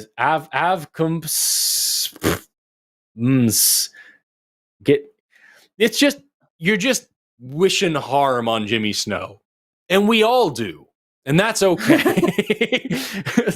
There's a lot of things here. I feel like I'm missing the last inside joke. We have a thing here where everybody tells Jimmy to go fuck himself. Because Jimmy is the producer of this channel and he's uncomfortable being complimented. So he just said, just tell me to go fuck myself. That's way easier. So like, that's a common thing. It sounds like the Raven 200 is taking this to extremes and just wishing extreme severe bodily harm on Jimmy Snow. And you know what? Maybe that's better. Maybe that's better. Die in a fire, Jimmy Snow. Jimmy. You're my friend. Sure, Jimmy will enjoy it. All right, $5 from Monkey at Typewriter. These usernames are giving me life. Had to work late and couldn't get to you till now. Glad to have a solid show to watch later. Tell Sara why you want to dissect kids. You guys rock. Why do you want to dissect? That's my business. I don't have to explain myself to you. I see. We actually touched on it earlier when that guy called in talking about co-parenting and the religious kid and everything like that. And I threw out the line a couple of times, dissect the child. This is why. I don't remember this, but I was on a Patreon exclusive live stream for this channel. And apparently this person asked the same question. Hey, I've got a religious partner and I'm not religious and they want to teach my child religion and I don't know what to do. And apparently the only answer that I gave was just dissect the boy. And I don't remember saying that, but that is 100% some shit that I would say. And everybody else who was there confirmed it. And I don't know if they're fucking with me because I genuinely am fucking, I say shit like that all the time. And like today I was teaching a group of high schoolers about the musculoskeletal system. And I talked about dissecting children and it just comes up sometimes. And it's not like it's a desire, but like child cadavers are rare and yeah, I do it. And so like, you know, it's not like I don't want to, it's a learning opportunity, but I don't want to because I don't want a dead kid, but I want to learn. It's just get off me. All right. Just leave me alone. Let me go dissect people in peace. My job is weird enough as it is. $5 from Jamie J. I cut up humans for a living at this point, y'all, and I'm going to keep doing it for another year or so. And it just is what it is, and it's fine. And then I can be done, and I don't have to do it anymore until I get, if I go do a guest lecture or something like that, but I don't have to. And so we just live with the knowledge that on any given day, I have my hands inside 1 to 16 people, most of them dead. And that's fine. That's fine. It just, we all have different lives. We don't need to judge each other here. This is going to be a judgment-free zone. Some people work at Arby's. Some people do taxes. Some people cut up human beings and get a significant amount of enjoyment out of it, mainly academic enjoyment, but also it is kind of just fun. It's fine. It's fine. Just don't clip any of this. Just don't clip any of this is what I'm asking you. Kids.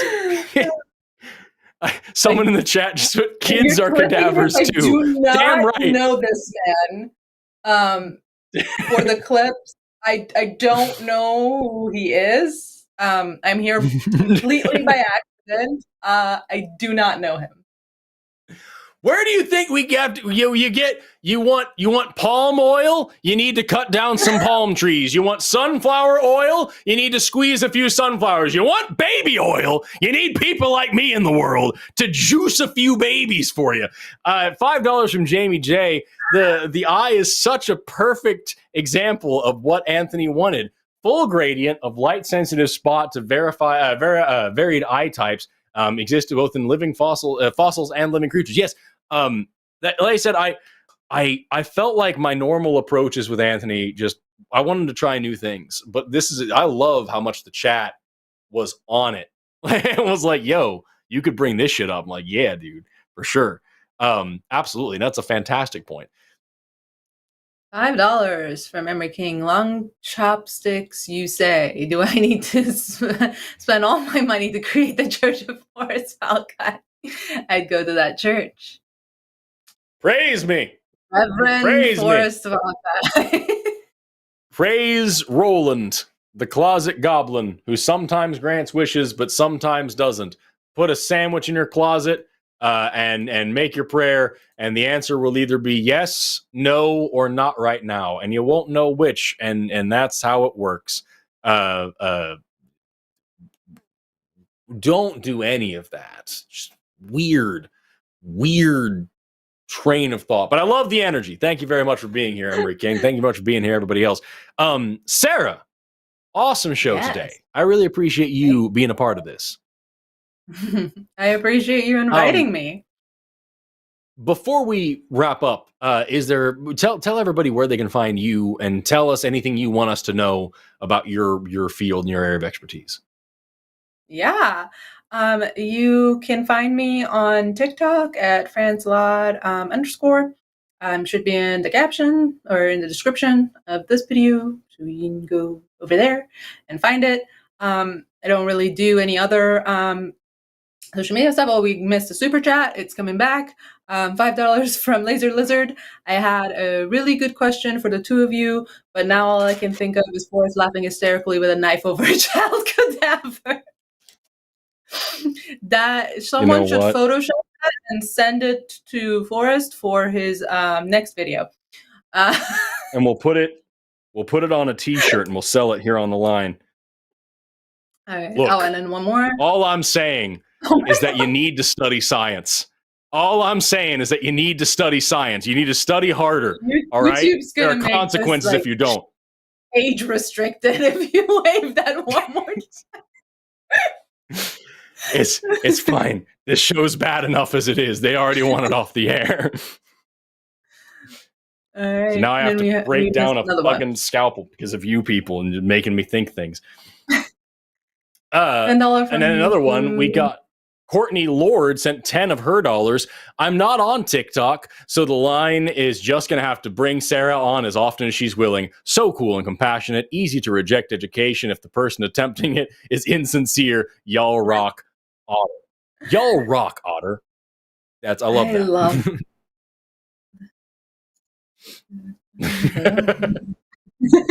There's a couple of inside jokes there. Have I told you about my plans to destroy Mercury, Sara?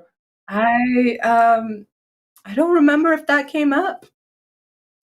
So by the way, if you're ever going to remove a scalpel blade, do it with a fucking blade catcher. Don't use mosquito hemostats like I'm doing. It's not the safest way in the world to do it. I've done it for years, and it's just easier. Anyway, you've got $5 Monkey a Typewriter here, who says, I destroy Mercury for God Emperor Valkai. Come back soon, Sara. # cancel Forrest Valkai. My plan to destroy Mercury to send us into the future, to make humans a spacefaring species. See, the way I see it, I'll be succinct here, is that you know what a Dyson sphere is, yeah? Yes. Yes. So a Dyson sphere wouldn't make any sense, because how the fuck are we going to get the materials to build a sphere all the way around the sun when the sun is a million times bigger than the planet? It just doesn't make any sense. But a Dyson swarm does make sense. A swarm of small, disconnected solar panels floating in close proximity to the sun, orbiting the sun, sending energy back. That's something that we can achieve. The problem is, where are we going to get the resources? Because we can mine them here on Earth, but we can mine them here on Earth, but we already have a big issue with, like, especially technologically focused mining operations. Look up Congo, y'all. I tell you where, there's a lot of fucking free resources that are very close to the sun.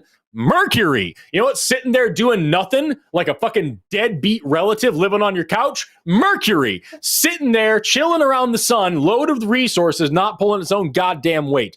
So rather than trying to dig things up here and then ship them all the way to the sun, we just go to Mercury. We set up a mining operation. You know, there's ice on Mercury, on the poles, in craters where the sun never shines. There's cold parts of Mercury. So we could set up shop in one of those little places, and we start mining Mercury, getting the resources. We build a solar panel. We send it right next door to the sun. That one solar panel produces enough energy to build like 10 more mining operations minimum. And then we do, and we build, and we put more solar panels, and we build more mining operations, and we mine Mercury into non-existence. We completely destroy the planet of Mercury to build the solar panels we need, and then we start sending that energy back to Earth. And when I talk about a technological energy revolution, it's not even like comparing like fire to the fucking nuclear reactor. It's like comparing like clacking sticks together to like the fucking Covenant from Halo, like just insane amounts of energy. And we invest that energy first into cleaning up the climate, fix the atmosphere. We also invest in the biomedical sciences, get to the point where not being able to run a marathon on your 200th birthday constitutes like a profound disability. We invest in seriously heavily in medical and biomedical sciences and cleaning up the environment and the atmosphere, making this planet sustainable for us. And once we get there, we then turn our attention to other planets. I'm not talking about going to Mars, where you have to fucking kickstart a dead planet with a cold core. I'm talking about going to Venus, where all we need to do is fix the atmosphere the same way that we do here on Earth. And then you've got a relatively Earth-sized planet with an active core where a day is longer than a year. What? Talk about the solar farming on that planet. Talk about the fucking vertical farms you could build on such a place. Amazing. You take a place that rains sulfuric acid and you turn it into a goddamn green paradise. And then Venus is a what? It's a farm. The planet is a farm, and on one side where it's nighttime you grow mushrooms, and on the other side that's daytime you grow asparagus or whatever that was the fucking thing you want to eat. Then you take that situation and you make humans a spacefaring species, because now what you can do is you can go to Mars and you can just mine the ice caps, break down the hydrogen and oxygen, turn that shit into a giant fucking gas station to send you out to the stars, and you start colonizing other worlds, y'all, and then we become a galactic species overnight. When I rise to power, we will very quickly destroy racism, sexism, homophobia, transphobia, and all the other bad things. What's that? But keep space colonialism. That one's fine. Yes. Yeah. Well, there's no indigenous peoples. There are no indigenous peoples on Mercury to oppress. As far as if we find some, we'll correct for it. But as for right now, I'm fine with being an imperialist as long as there's nobody else out there to colonize. If we're colonizing land, dope. If we're colonizing people, bad. So like that's kind of that's my vibe with it. And very quickly we will conquer the stars and become such a great species, such a great civilization that when we do find other life out there, they will be excited to call us brethren, family of peoples, to make the universe a better place. Oh fuck! We got Larry Fishman, $5. If it takes an appalling amount of energy to get to Mercury, we'd have to already be a post-scarcity civilization to get a mining operation to it. Again, the condition here is that I have already risen to power. Once I take control of the planet and unite everyone under a one-world government, then it will be much easier. Well, we can just do this. We can just make this happen, because already we will live in a society that values human life over corporate profits. Already we will live in a society with no classes and where money is meaningless and a token at best. Already we will live in a society where all people are truly equal and free, and where everyone has the same opportunities to learn, advance, and grow, and where the desire for people to live is not to make sure that they can afford housing, but to make sure that they can be the very best they can be and achieve their wildest dreams. And then those people, that generation, will be the ones to fly us to other planets and take me with them, because of the aforementioned extensions of biomedical sciences. And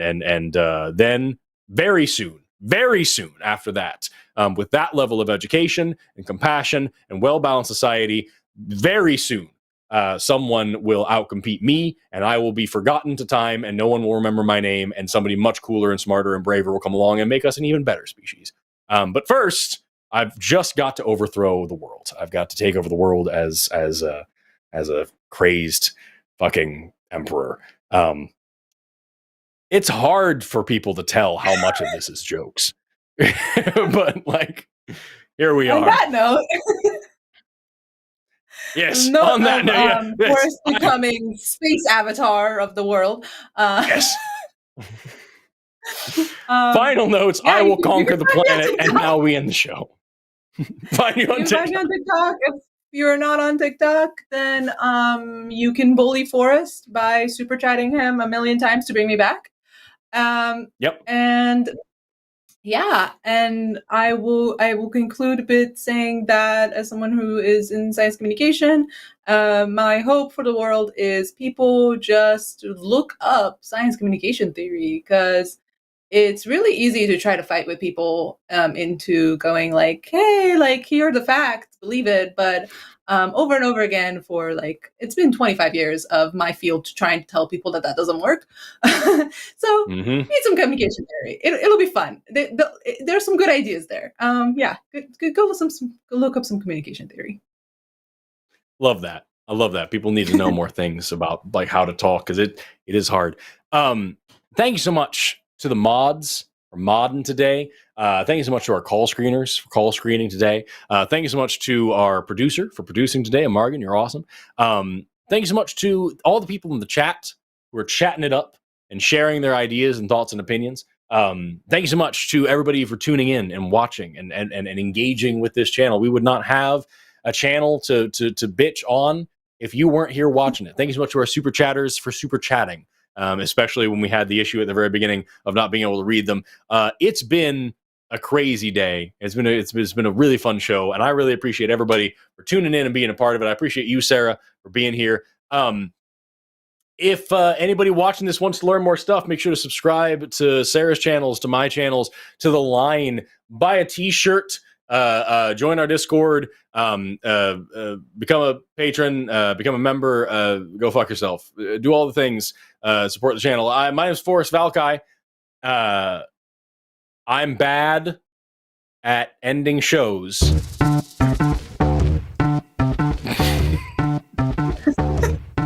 That's it. That's the ending. Have an awesome rest of your day, and never stop learning. Goodbye.